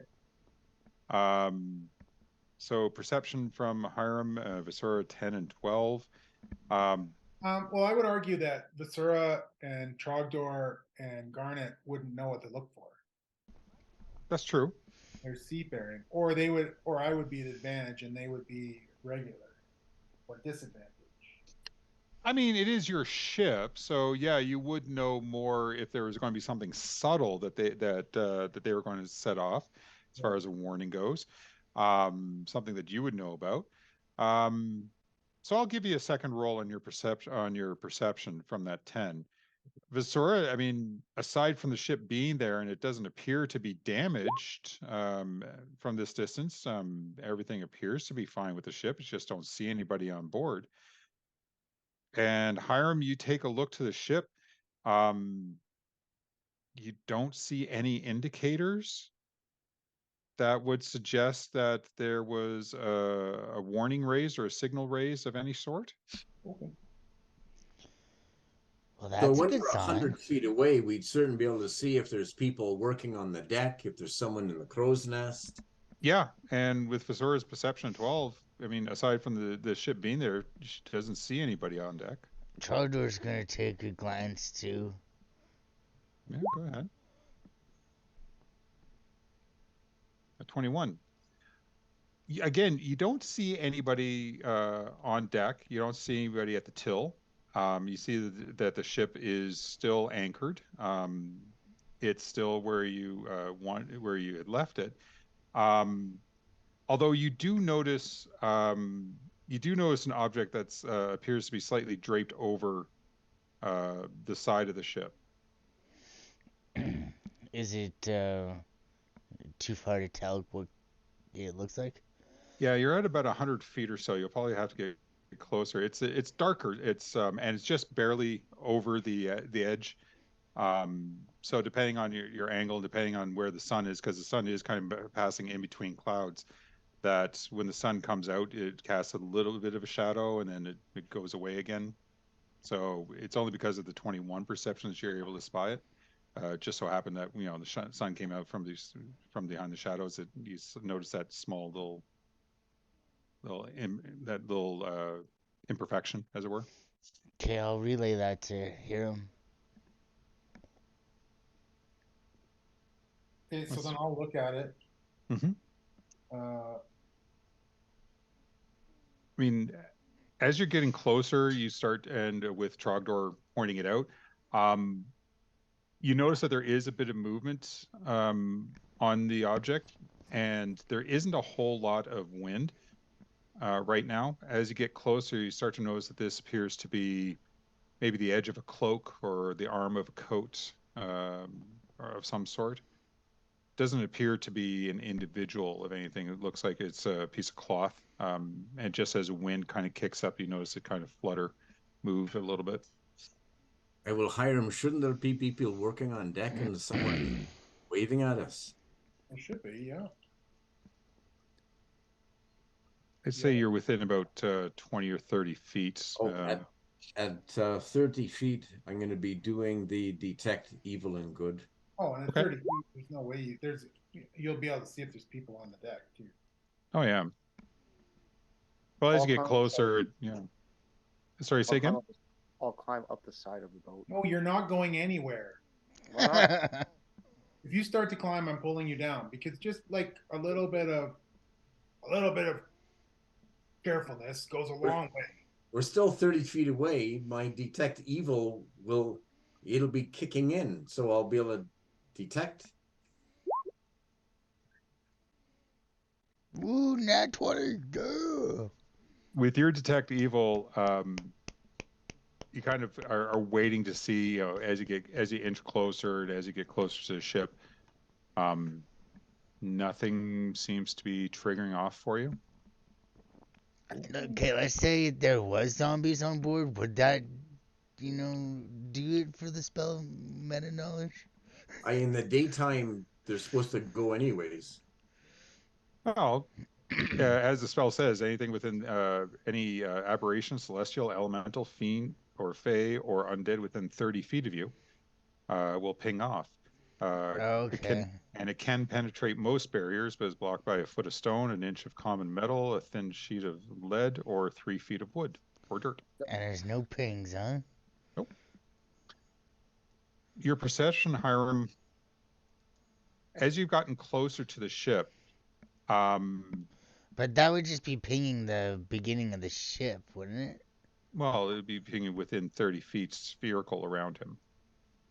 So, as you're getting closer to the ship, Hiram, the one thing that you are noticing, again, nobody on deck, nobody's in the crow nest. But with that nat 20, you are, as your eyes kind of drift to the piece of cloth that's hanging there, you notice two things. One, that piece of cloth is something that looks older, torn, doesn't look like something that your crew members would wear. And you're also noticing that some of the barnacles that are on that are on the edge of the side of the ship, and some of the wood on the side of the ship is showing signs of claw marks. Yeah. Okay. So the fact that there's no one period on here, and there's the claw marks and scuff marks on the side, there is something evil on board this boat, or there has been something evil upon this boat. Tasman, nothing here now. Go ahead then. Okay. Good I'll luck. go to the boat. Trogdor go too. Trogdor, don't go. Trogdor go. Right, the impetuous, your funeral. We're not bailing you out this time. Trogdor go help Viscera. So We can't leave people unowned. So as you take a look along the side of the boat, you don't see any of the you don't see any of the nets that would normally be put over the side for make things easier for you to crawl up. There's usually ladders built into the boat.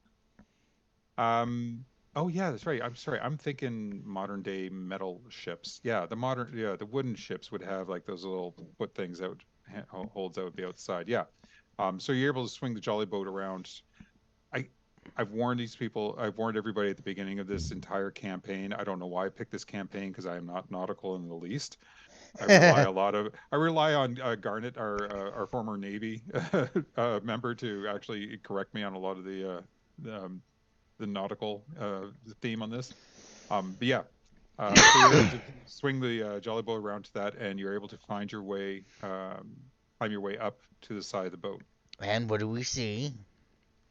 Well, Visura, are you going first, or is Yep. Trogdor going first? Okay. Well, I was gonna go first, but Trogdor Wild Shape can beat me in a race if he wants to win.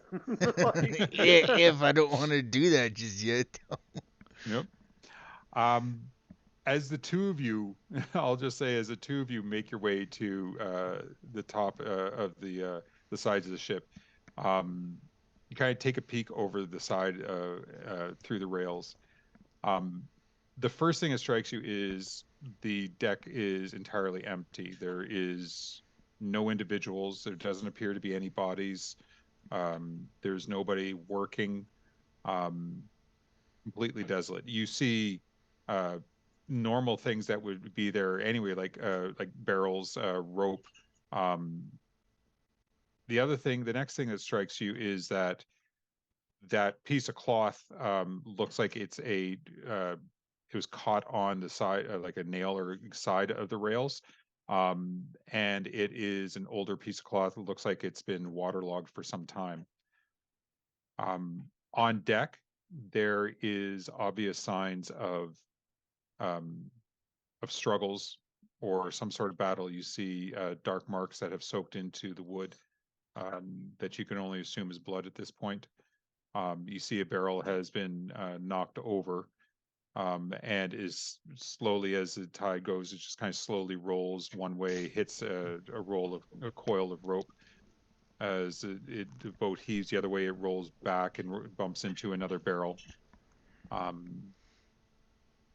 The doors to the lower to the lower cabins are open, and they swing open and shut with the ship's movement as well. The sails are furled properly, as they should be, as would be normal for a ship that is at anchor and not wanting to go anywhere. And you notice that the wheel of the ship, the tiller, seems to just kind of rotate very slowly with the current of the water, moving as if it's moving the tiller, and the wheel is kind of moving with it. So freewheeling. Yeah. I think you guys can come up. Might as well just make it a party up here on main deck, and I'll stomp my feet around, and I'll yell down through the grating below. Anyone here? Anyone alive anyway? Does it look like the ship's still seaworthy? Yeah, I mean, you didn't notice any damage to it. Hasn't sunk yet. No. Visura, go ahead and give me a perception check after you call out. And no pings from Garnet? No. 19. 19. You call down into the hold. You notice that you don't see any movements. You also don't hear any movements. You don't hear any callback to you. No response. You hear a couple items rattle down below. But again, it kind of seems to be, those rattles seem to be going in motion with the ship, almost as if there's like something that's rolling or moving back and forth as the ship moves. Okay. I'm not super familiar with the ship's design, so are we going to do theater of the mind for our ship entirely? Yeah, I don't have an interior, or do I have That's something okay. that could work as an interior? No, it's fine. It's fine. I just need to know if you were going to plan on changing the map before I start imagining. Oh, no, not changing the map. No map for this. Okay. Is there a room on the front of the ship, or is it just a room on the back of the ship? Here, I'll tell you what. I'll bring you to this ship map, which we had used before. So Garnet will ask Hiram if with his instruction there's enough of us to sail back to Fireshare. Yes, but I'm not getting on that boat. Visura, you should be at the new map. Yeah, I can see it.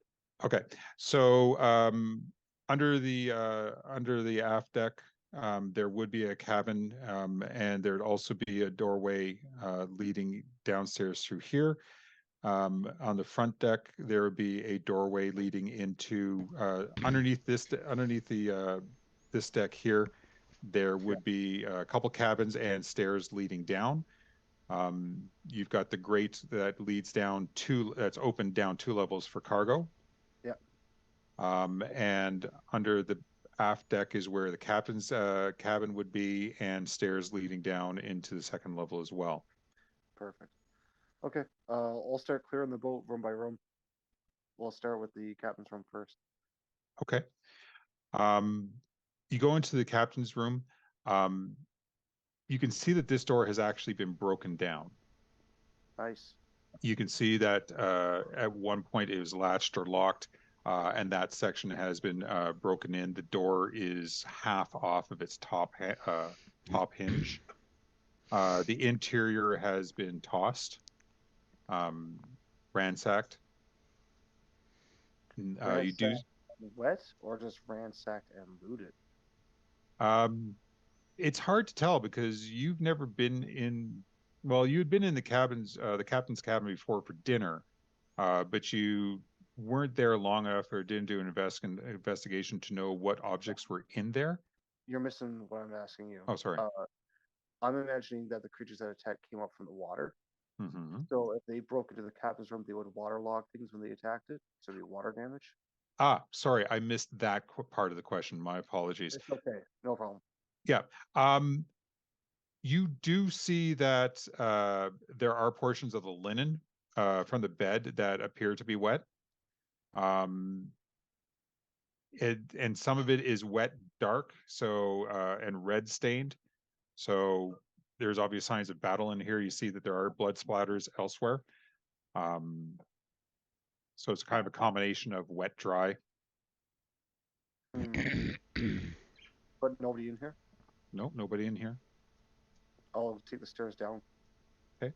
Take the stairs down. It takes you into a couple of areas. You have the quartermaster's chamber. You have the cook's chamber, room, kitchen, an open area for the general crew quarters, and a dry storage area. As you go through one by one, you notice that in the kitchen, that's where you do hear that item kind of rolling back and forth. It appears to have been a mug, regular flagon that has fallen off a table. It was rolling on the floor with the rolling of the ship itself. The most of the food that's in the the kitchen is untouched. Although you do see that it looks like anything that may have had an edge to it, a blade to it, like a cleaver or a knife or something like that. You don't find that in the kitchen. You find a tenderizing hammer, but that's about everything as far as utensils are concerned, and pots and pans and such. But anything that may have had a sharp edge, you don't see anything like that in here. Okay. Last room is the other quarters coming up the stairs. Yep. You come back up the stairs into these quarters. This would have been of first mate, and it's sort of like, almost like as a guest quarters. It's also where your quarters were, sort of the group of you. And again, empty, no bodies, but obvious signs of battle, blood splatters, turned over tables, chairs, a broken ceramic mug, and chamber pot, shattered, tossed. Well, both safe. I mean, there's nothing here but signs of combat, bloodstains. Ain't no people. You coming up? I'll be showing down to Garnet and Hiram. Janor is and gonna go ask him to, what funny hippo man doing? Oh, I'm on the jolly boat. I'm on the jolly boat with the other people. Yeah, boat's clear. Janor and Morley and Barrett are there. Janor is quite concerned. Says, so are we boarding her, or are we trying to make it back to shore in this small vessel? I mean, we could, but if there's a storm or anything else, we're not going to stand a chance. How far is it from the shore? Shore, you're about 2 to 3 miles away from Fireshare. Well, we can make that in a day. 2 to 3 miles, eh? Mm-hmm. I mean, it only took. No, sorry. It took about an hour for you in the Insanity to make it here. So it's probably about more to like 5 to 6 miles. Yeah, we can roll back if we need to. I don't trust this boat. We can go back and come back with some people that can help us make sure it's clear.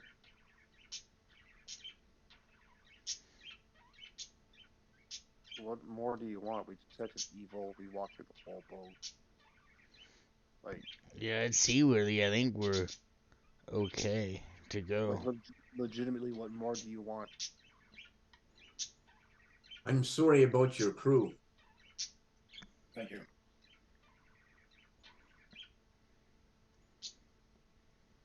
You guys decide what you want to do.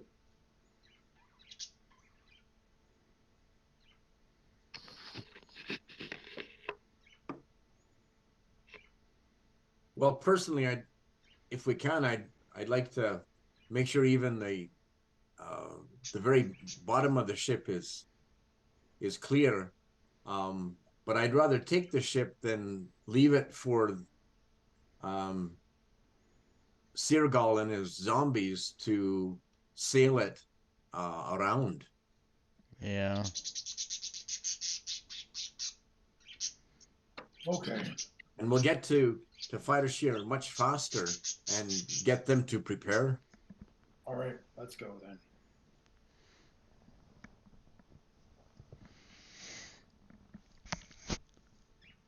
Okay. So the rest of you board. And Hiram, as you were told, the ship is barren of life. There's even delving into the cargo hold and even into where the doing a thorough search down into the bilge area. Not a single life form is on board. It is deserted. What do you do? With Janor's help, being that Morley is able to assist, but Barrett is still in no condition. Morley just barely able to assist. And essentially, this skeleton crew, you are able to Use something else. Look, there's a purpose. There's a reason why I said this skeleton crew. You're able to at least man the ship.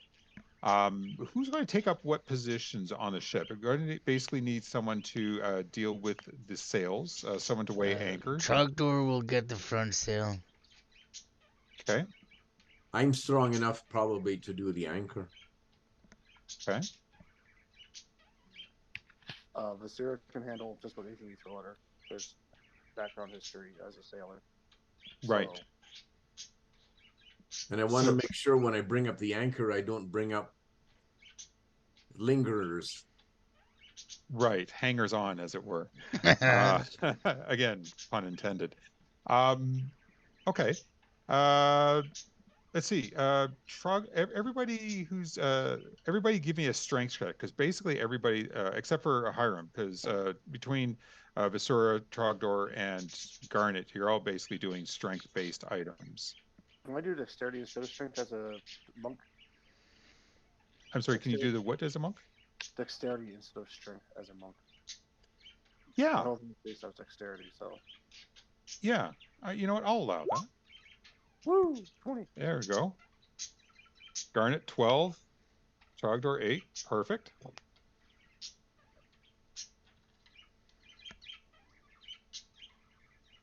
Perfect. So Trogdor, you're able to carefully, but you're able to unfurl the front sail of the Insanity, and you're able to make your way towards the second sail.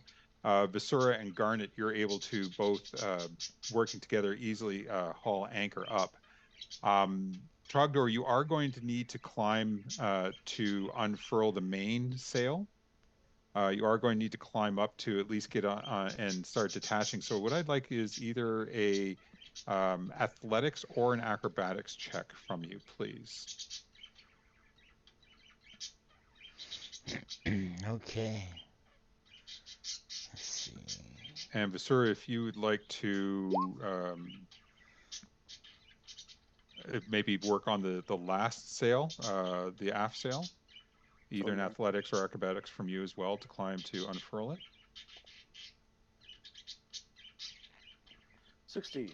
16. So front sail is unfurled, back sail is unfurled. Trogdor, you start to climb the netting to get up to where the mainsail is, and you basically slip and fall and kind of get yourself entangled in the netting, trying to climb your way up. It's a little bit of an awkward bruise to the ego. You didn't fall, but it's sort of like one of those, oh shoot, and then you kind of fall backwards, but because your foot is in behind, it catches you, so you're kind of like hanging there upside down. So if Trogdor it's don't do this much. Trogdor is fine with hang time. athletics, then Garnet to unfurl the sails takes some time. So Yeah. oh, that's not very good.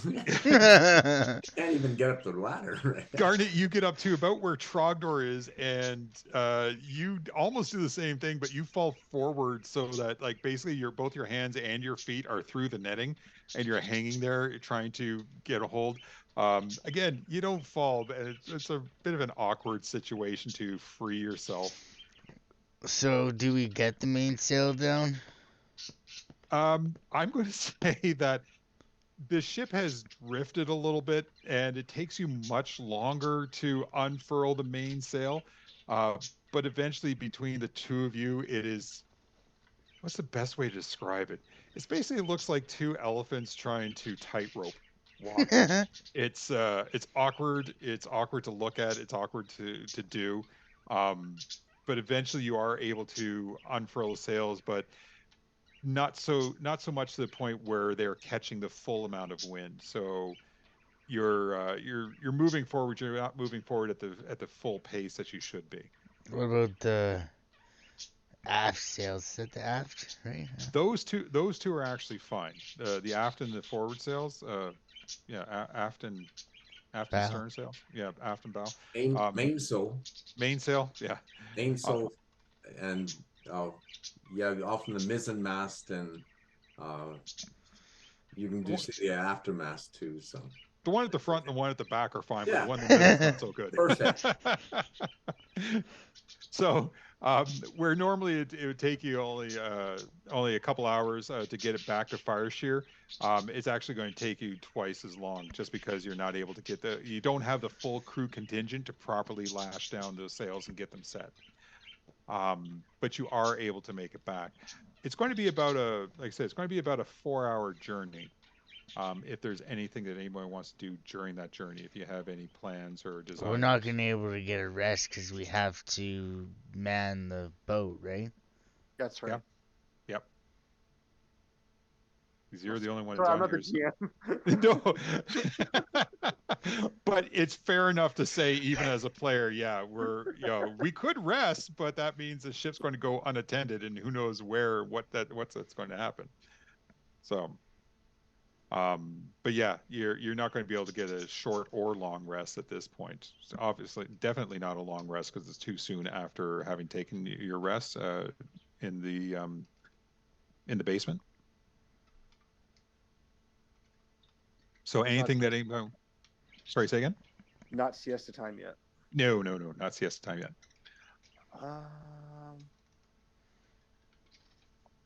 We got a bunch of magical items.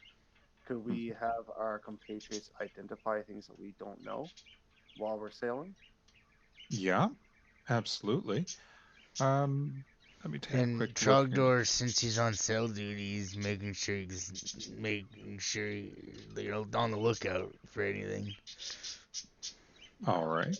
Actually, that's good thinking, Trogdor. Yeah, absolutely. If you want to be on the lookout, go ahead and give me a go ahead and give me a survival check. Let's call it that. Survival. Yep. That's your good stat. You're a druid. It should. It should be your good stat. Don't tell me it's bad. It's only a +3. Well, it's a 10, so it's not horrible. That's what I got. It's +3. It's not horrible. So you're on the lookout. I mean, it's a relatively calm day in the sense that it's partially cloudy. Sun plays off in between the clouds and plays off the ocean. You don't see anything unusual. You don't see anything of threat.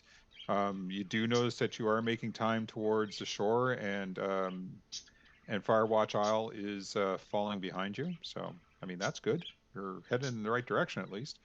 Navigation should be fairly simple because it's a clear, sunny day, and you can see the shoreline from here. So, although it's off in a distance.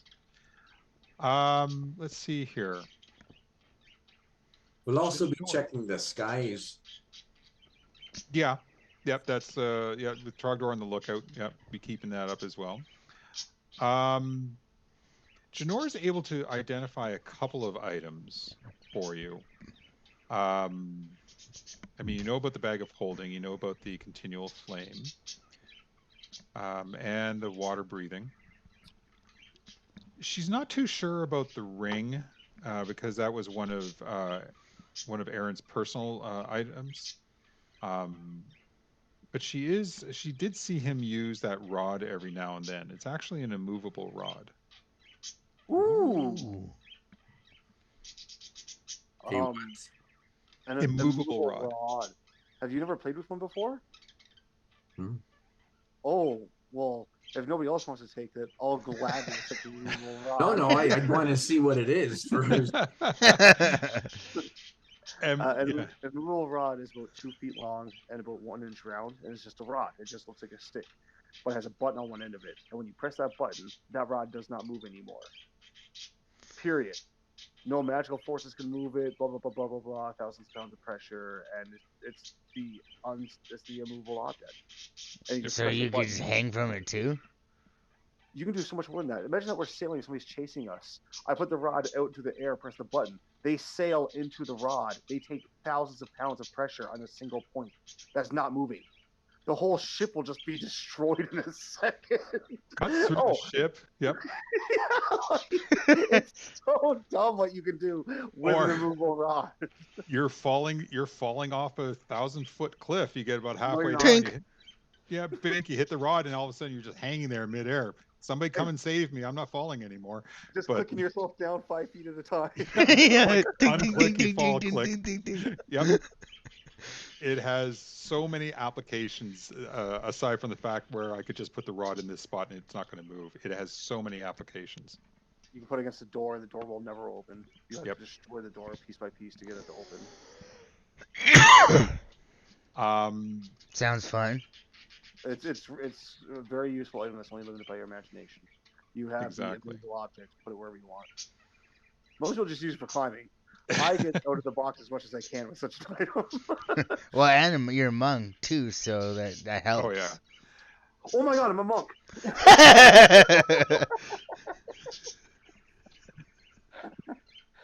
Reminds me of. That's helpful.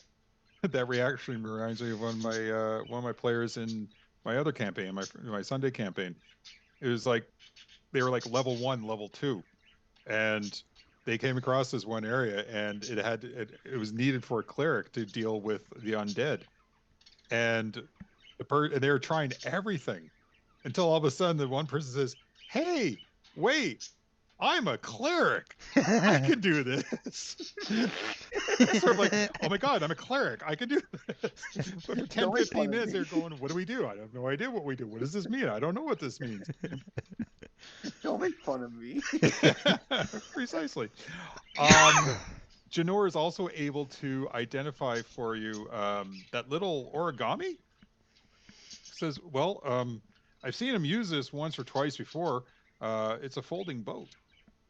That's What? cool. That's super cool. So like it'll fold into like a real like a big size boat. Yeah, that's the only thing I can't remember is how big it unfolds into. Folding boat. Let's see here. The magic item folding boat. Here we go. This object appears as a wooden box. I've just changed it into origami. Measures 12 inches long, 6 inches wide, and 6 inches deep. We're just going to say it's 12 by 6. It has very little weight, although the magic item says it weighs 4 pounds. It can be opened to store items inside. This item also has 3 command words, each requiring you to use an action to speak. Janor will tell you what the command words are. You can decide what they are yourselves. But one command word causes the boat to unfold into a boat that's 10 feet long, 4 feet wide, and 2 feet deep. It comes with a pair of oars, an anchor, a mast, and a lateen sail. And it can hold up to 4 medium creatures comfortably. The second command word causes it to unfold into a ship 24 feet long, 8 feet wide, and 6 feet deep. Boat. What? The ship, That's badass. the ship has a deck, rowing seats, 5 sets of oars, a steer oar, an anchor, a deck cabin, and a mast with a square sail. The ship can hold 15 medium creatures comfortably. Keep reading because this is the neat part of it. Yeah, when it becomes a vessel, its weight becomes that of a normal vessel its size, and anything that was stored in the vessel remains in the boat. That's the third important command. part. That's the Yeah. That's important part. awesome. Store in the boat remains in the boat. Yeah. The third command causes it to fold back down, provided that no creatures are on board. Any objects in the vessel that can't fit inside the box remain outside the box as it folds. Any objects in the vessel that can fit inside the box do so. So this origami boat, you know how you like do that folding of a boat and it actually floats and you can actually float it on the water? That's essentially what we're looking at. That's what you've gotten, but because it's origami, it can actually flatten down, just like you can like fold yourself a paper hat and you can fold it down so it's like a flat piece. So this So you origami boat, basically got a boat in the pocket. yep, boat in the pocket idea. This is fantastic. And Yep. a long ago campaign I was a player in, I used basically this exact item and I threw it way up in the sky and said the keyword to drop a boat on the dragon that was kicking our ass to escape the dragon. Again, We lost the thinking boat, outside the but box. Boat, I choose you. very much so. It's a pokey boat. It's a pokey boat. Oh man, it was such a fun time for the campaign. So as soon as you said folding boat, that's where I was thrown back to this whole time. What a moment. Nice. So yeah, so the ring she's unable to identify. The 3 vials of liquid of some sort that is there. She doesn't know what those are. And the capsules, she doesn't recognize those either, or the helmet. But she did know with the origami boat and the rod of movable rod.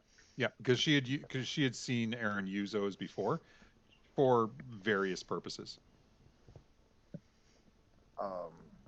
Yeah, I'm really interested in the movable rod. I'll give up my rights to a lot of other treasure for that one. But if somebody else wants to use it and think outside the box with it, go for it, man. I'd always encourage somebody else to think outside the box with things. Yeah. I also don't mind sharing it. Trogdor would want you to have it. Trogdor What's that, doesn't. dragon? You got Trogdor something doesn't want it. dive right into the dragon's mouth, click the rod. There you go. Well, I might okay. be interested in the ring or the capsules. The I capsules. could say that that you could over the course of the 4 hours, because if you had, or do you have identify? No. No, you don't. Okay. No, I would be able to get the School of Magic, but that's all. Yeah. Let me just take a quick look here. Is Bard, Wizard, Artist, Hiram, would you like the origami boat? Domain. No, you guys can hang on to it. Knowledge Domain and Forge Domain. Garnet should have boat in case he go on water, you know. I agree. Dwarf no good at swimming. Garnet swims like a rock. That's true. You take boat, Garnet. Garnet has a cape that allows him to breathe underwater and swim. Oh, I did not know that. I thought you gave that to somebody. Okay. Well. No, I gave it to somebody, but I got it. I got one for myself. Oh. Just taking a quick look here. Just looking to see what Janor might have, if she would be, because it doesn't say whether or not she's part of either the knowledge domain or the forge domain, which are two types of clerics that would have identify. And she doesn't have it, and she doesn't look like she would. And She doesn't Morley? not have it. That's she doesn't not have it. You know what? Here. What about Morley? Because Morley shouldn't be too bad. No, but neither Morley nor Barrett were clerics. Oh. Yeah, only Janor was a cleric. What were they? They were two of the garrison. They were two of the garrison that were there to defend the Hermitage. But I'm going to roll openly D100, a percentile. I'm going to say that there is let's give it like a 1 in 3 chance. If I roll 33 or less on this percentile, she'll have identify. There we go. How does that sound? I like it. Nope. 80. Okay, that was the first roll.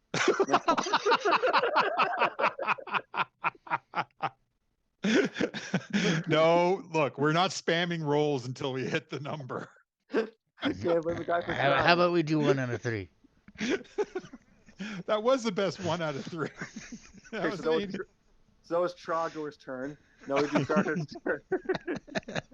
Well, when we get to Fire Shear, there's someone there who can do it, I'm sure. Yes. 17. Look, there we go. Best 2 out of 3. That's 1 in 1. How's that? Now I got to roll a third one. 61. Nope. Okay. All right. I'll let it go for now. So the only one interested in the immovable rod was Vashura? Yeah. Seems that way. Then you have it? Awesome. Trodor will take boat. Okay.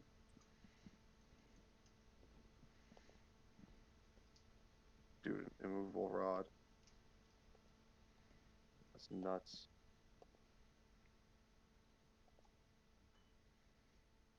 Gotta see here. Okay, so that's what that was. That's what that was. Where is... That's that. I just gotta find one more here. That helm. It can hold up to 8,000 pounds of weight. Yeah. It's so high. I mean, that's ridiculous. 8,000 pounds is so much weight to handle. Like, the dragon's diving towards you. I put up my immovable rod, I click the button, and crouch. The dragon regrets his decisions. The dragon swallows me. All right, but it can't fly. It's going nowhere. Yeah. Oh, man. But a dragon might be smart enough to push the button. Oh, the button's so small, it'd be a miracle. It'd be a really high DC dex for the dragon to be able to actually press the button, to actually find it and to press it down, because it's. And it's only what, 2 meters in size? Yeah, and Yeah. So and odds of seeing that at how fast you're going is not that good. and it doesn't have opposable thumbs, so there's that too. Anyway, all right, so this takes place on your journey back, and you are able to eventually make it back to Fireshare, um, unless there was anything else that you wanted to do on the journey. Okay, cool. So, um, with the ship, you're coming in a little hot, but you're able, simply because it's very few of you to furl the sails so you basically have to collapse the sails. But we do Um, have that the magical anchor too to you stop the do, ship. Yeah. yeah, you do. I just want to take a quick look at that here, just for the particulars on that. Da, da, da, da, da. So we're at back at There you go. Fayushi now. Yeah, so it's entirely up to you. I mean, if you want to try to throw out the sea anchor and drop the sails as best you can to slow yourselves down to get into the dock, or if you want to use that feather token anchor. Once the token's used, it disappears. I don't want to lose it. This is something that's too useful for just such a nonchalant Yeah. crashing into the dock. So let's crash into the dock slightly. Hiram's a good enough captain, and if we let the sails go limp, they're not going to catch much wind. No. And there is the sea anchor that you can put out into the ocean and give yourself enough drag. Um, Hiram, go ahead and give me what's the best check for this? Um, give me a give me a basic wisdom check, please.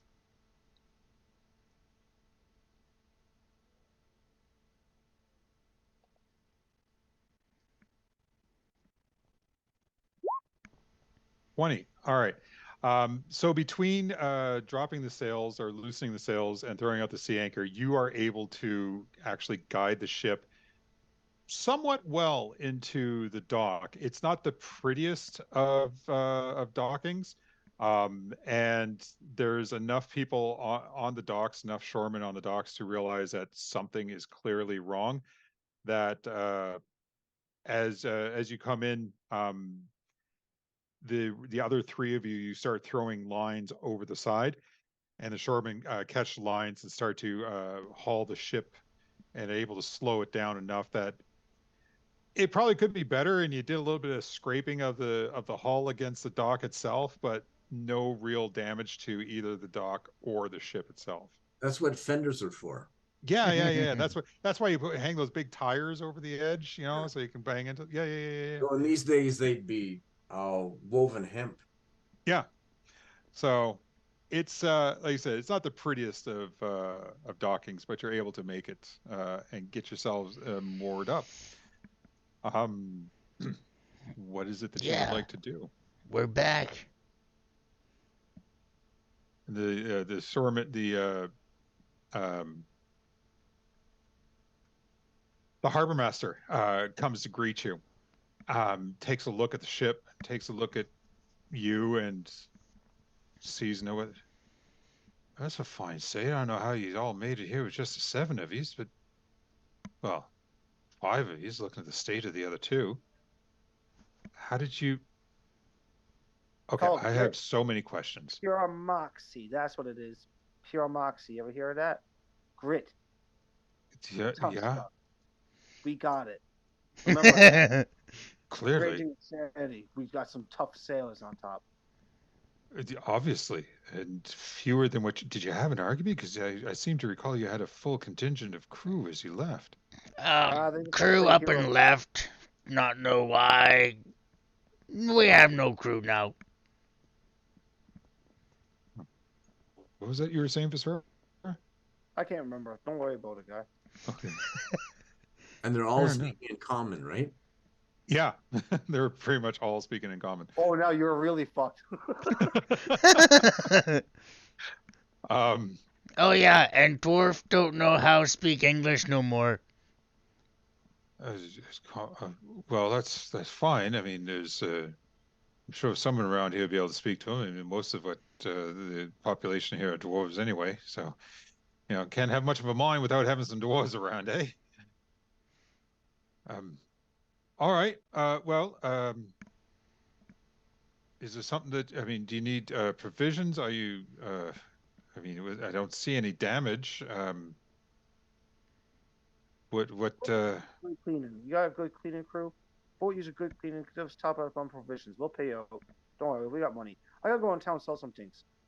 Oh, sure. Yeah, absolutely. General store is that way. There's at least an arcane shop as well if you need it. Yeah, In we it, have a cleaning crew that can tidy up if needed. What are we looking at?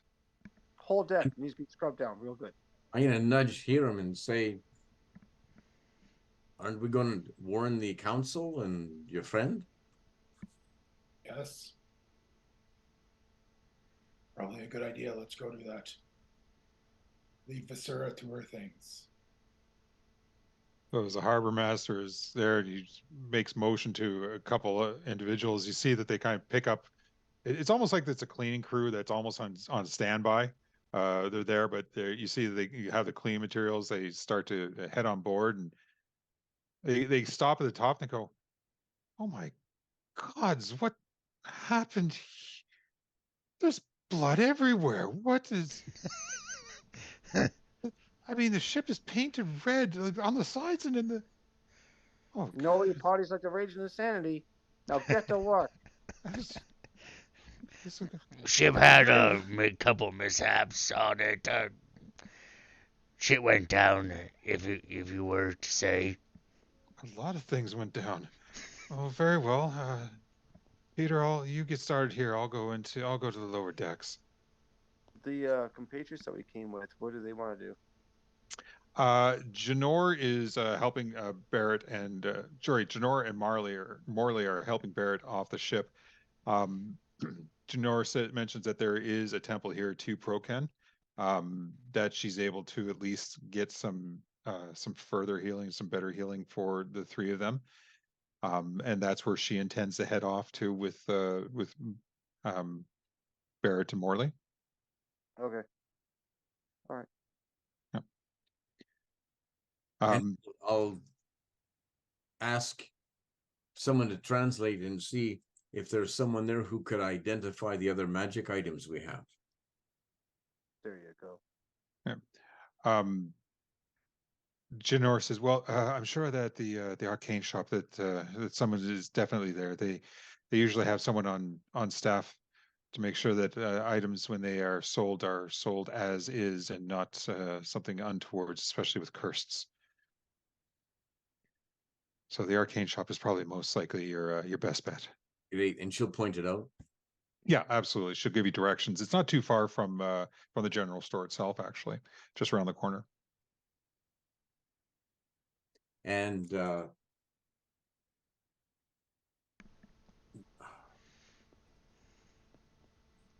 we'll ask her to have someone send a messenger to Vortimin to come and see us. Certainly. Do you want him to meet you here at the boat, or do you just find you at wherever your location may be? I think we're going to go to the main council chambers and have him meet us there. Oh, this town hall. Very well. I'll send him along as soon as I'm able. And she takes Morley and Barrett and starts to head off into town. She directs you to the magic shop, the arcane shop, as being the dragon aspect. And when you head out into the shop, there's a wide variety of items that are both on display. That are on display both behind glass. Some are out in the open on tables and such. There But is I think Hiram and I might be going to council chambers first. Okay. Is that right, Hiram? Yeah. Okay, so you two are off to the council chambers. Vasura, you are heading off to the magic shop first or the general store first? General store. Okay. Um, again, with this mining town, pretty much anything that you want of a mundane object is available to you. And sale prices of any rather mundane items would be at 50% of what their normal costs are. Anything in particular that you're looking for, or just looking to restock on certain items? I want to sell that jeweled cleric thing. Oh, okay. The religious item object. Yeah, the one that had all the diamonds into it. Those for 1,500 because the 2 amber pieces. Okay. Um, the amber pieces, and so yeah, you've got well, 1,400 worth of gold and another 100 of gold in the amber. Yeah, so that'd be 1,500. The amber doesn't hold its value as much as the diamonds do. So in total, instead of it being like half price of 750, he's able to give you at least 1,200 in gold for all the gems.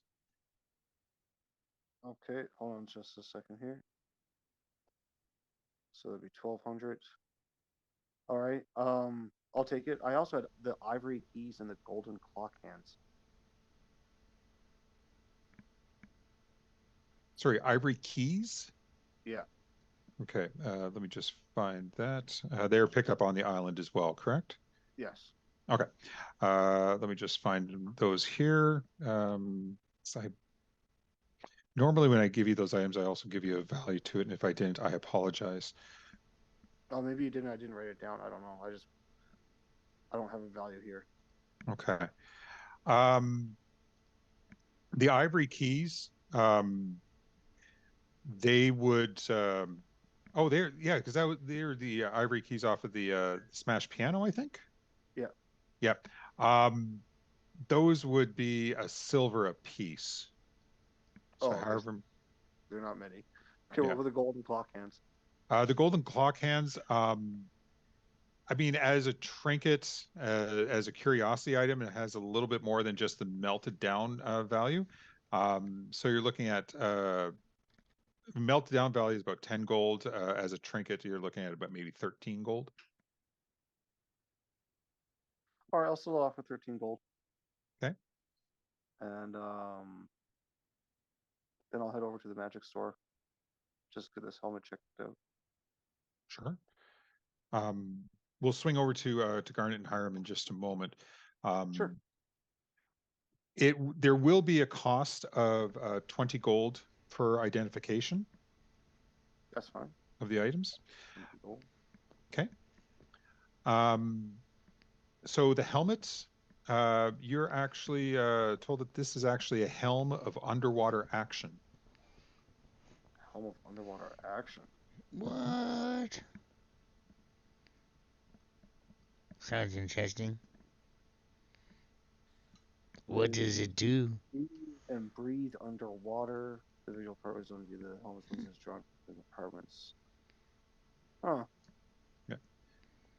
Holy So, majolers, this thing's worth a fortune. yep. So you can breathe underwater. You gain a dark vision with a range of 60 feet. What? And you gain a swimming speed of 30 feet. That's badass. Wow. I don't know whether to use it or sell it. If I sold it, how much could I get for it? Ooh, that is a very good question. Give me a moment because I do believe what I have here for magic item prices actually has that here. So let me see what I can find.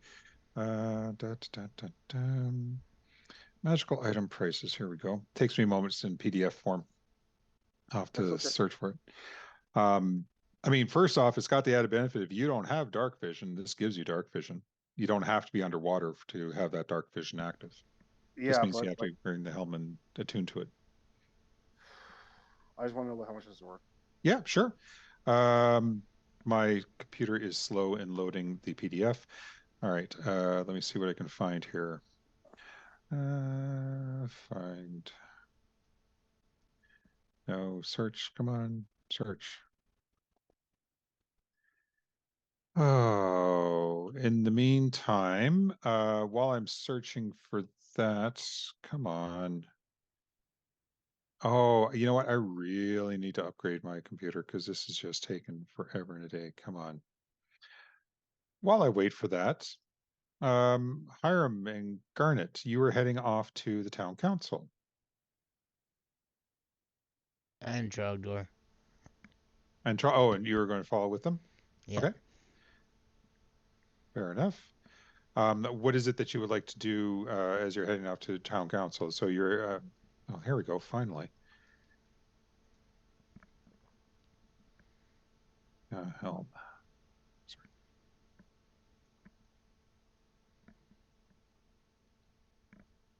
Now my computer is just freezing up altogether. Here we go. Next one. Teleportation, comprehend languages, telepathy, teleportation.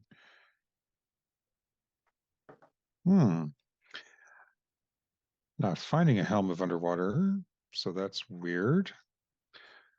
But let's take a look at this. I would say, because the helm of underwater action is a uncommon wondrous item. The person at the arcane shop, Basura, says that they'd be willing to offer you just over 11,000 gold for it. Okay, I'll take that offer into consideration. I won't sell it yet, and I'll just go return to the boat and have some wine waiting for everybody to return. Okay. There we go. All right. Perfect. All right. Thank you very much for your patience. Trogdor, Garnet, Hiram, you were heading over to the city council, the town hall. Yep. Okay.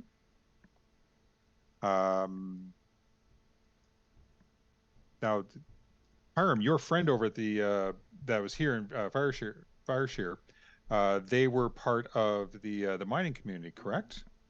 Yep. Okay. Who That was it was that was at? the druid that asked us to do this, right? No, that was some other individual.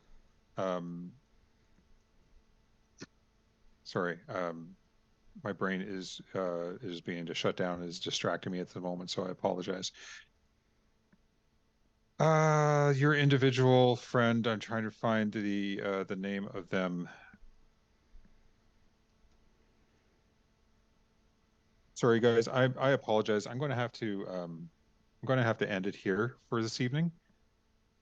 Okay. I apologize. I'm just getting a bit of a leg cramp, back cramp, and a bit of a headache all at once.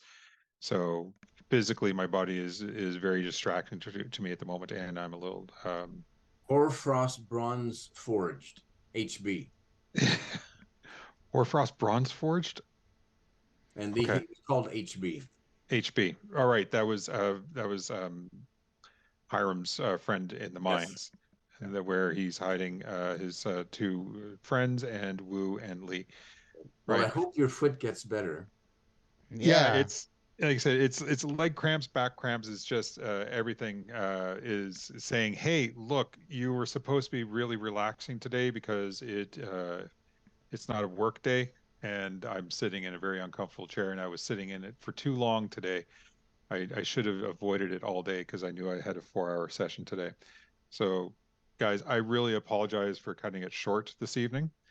That's I'm okay. just having Oh, no difficulty worries. concentrating at the moment. No So, worries.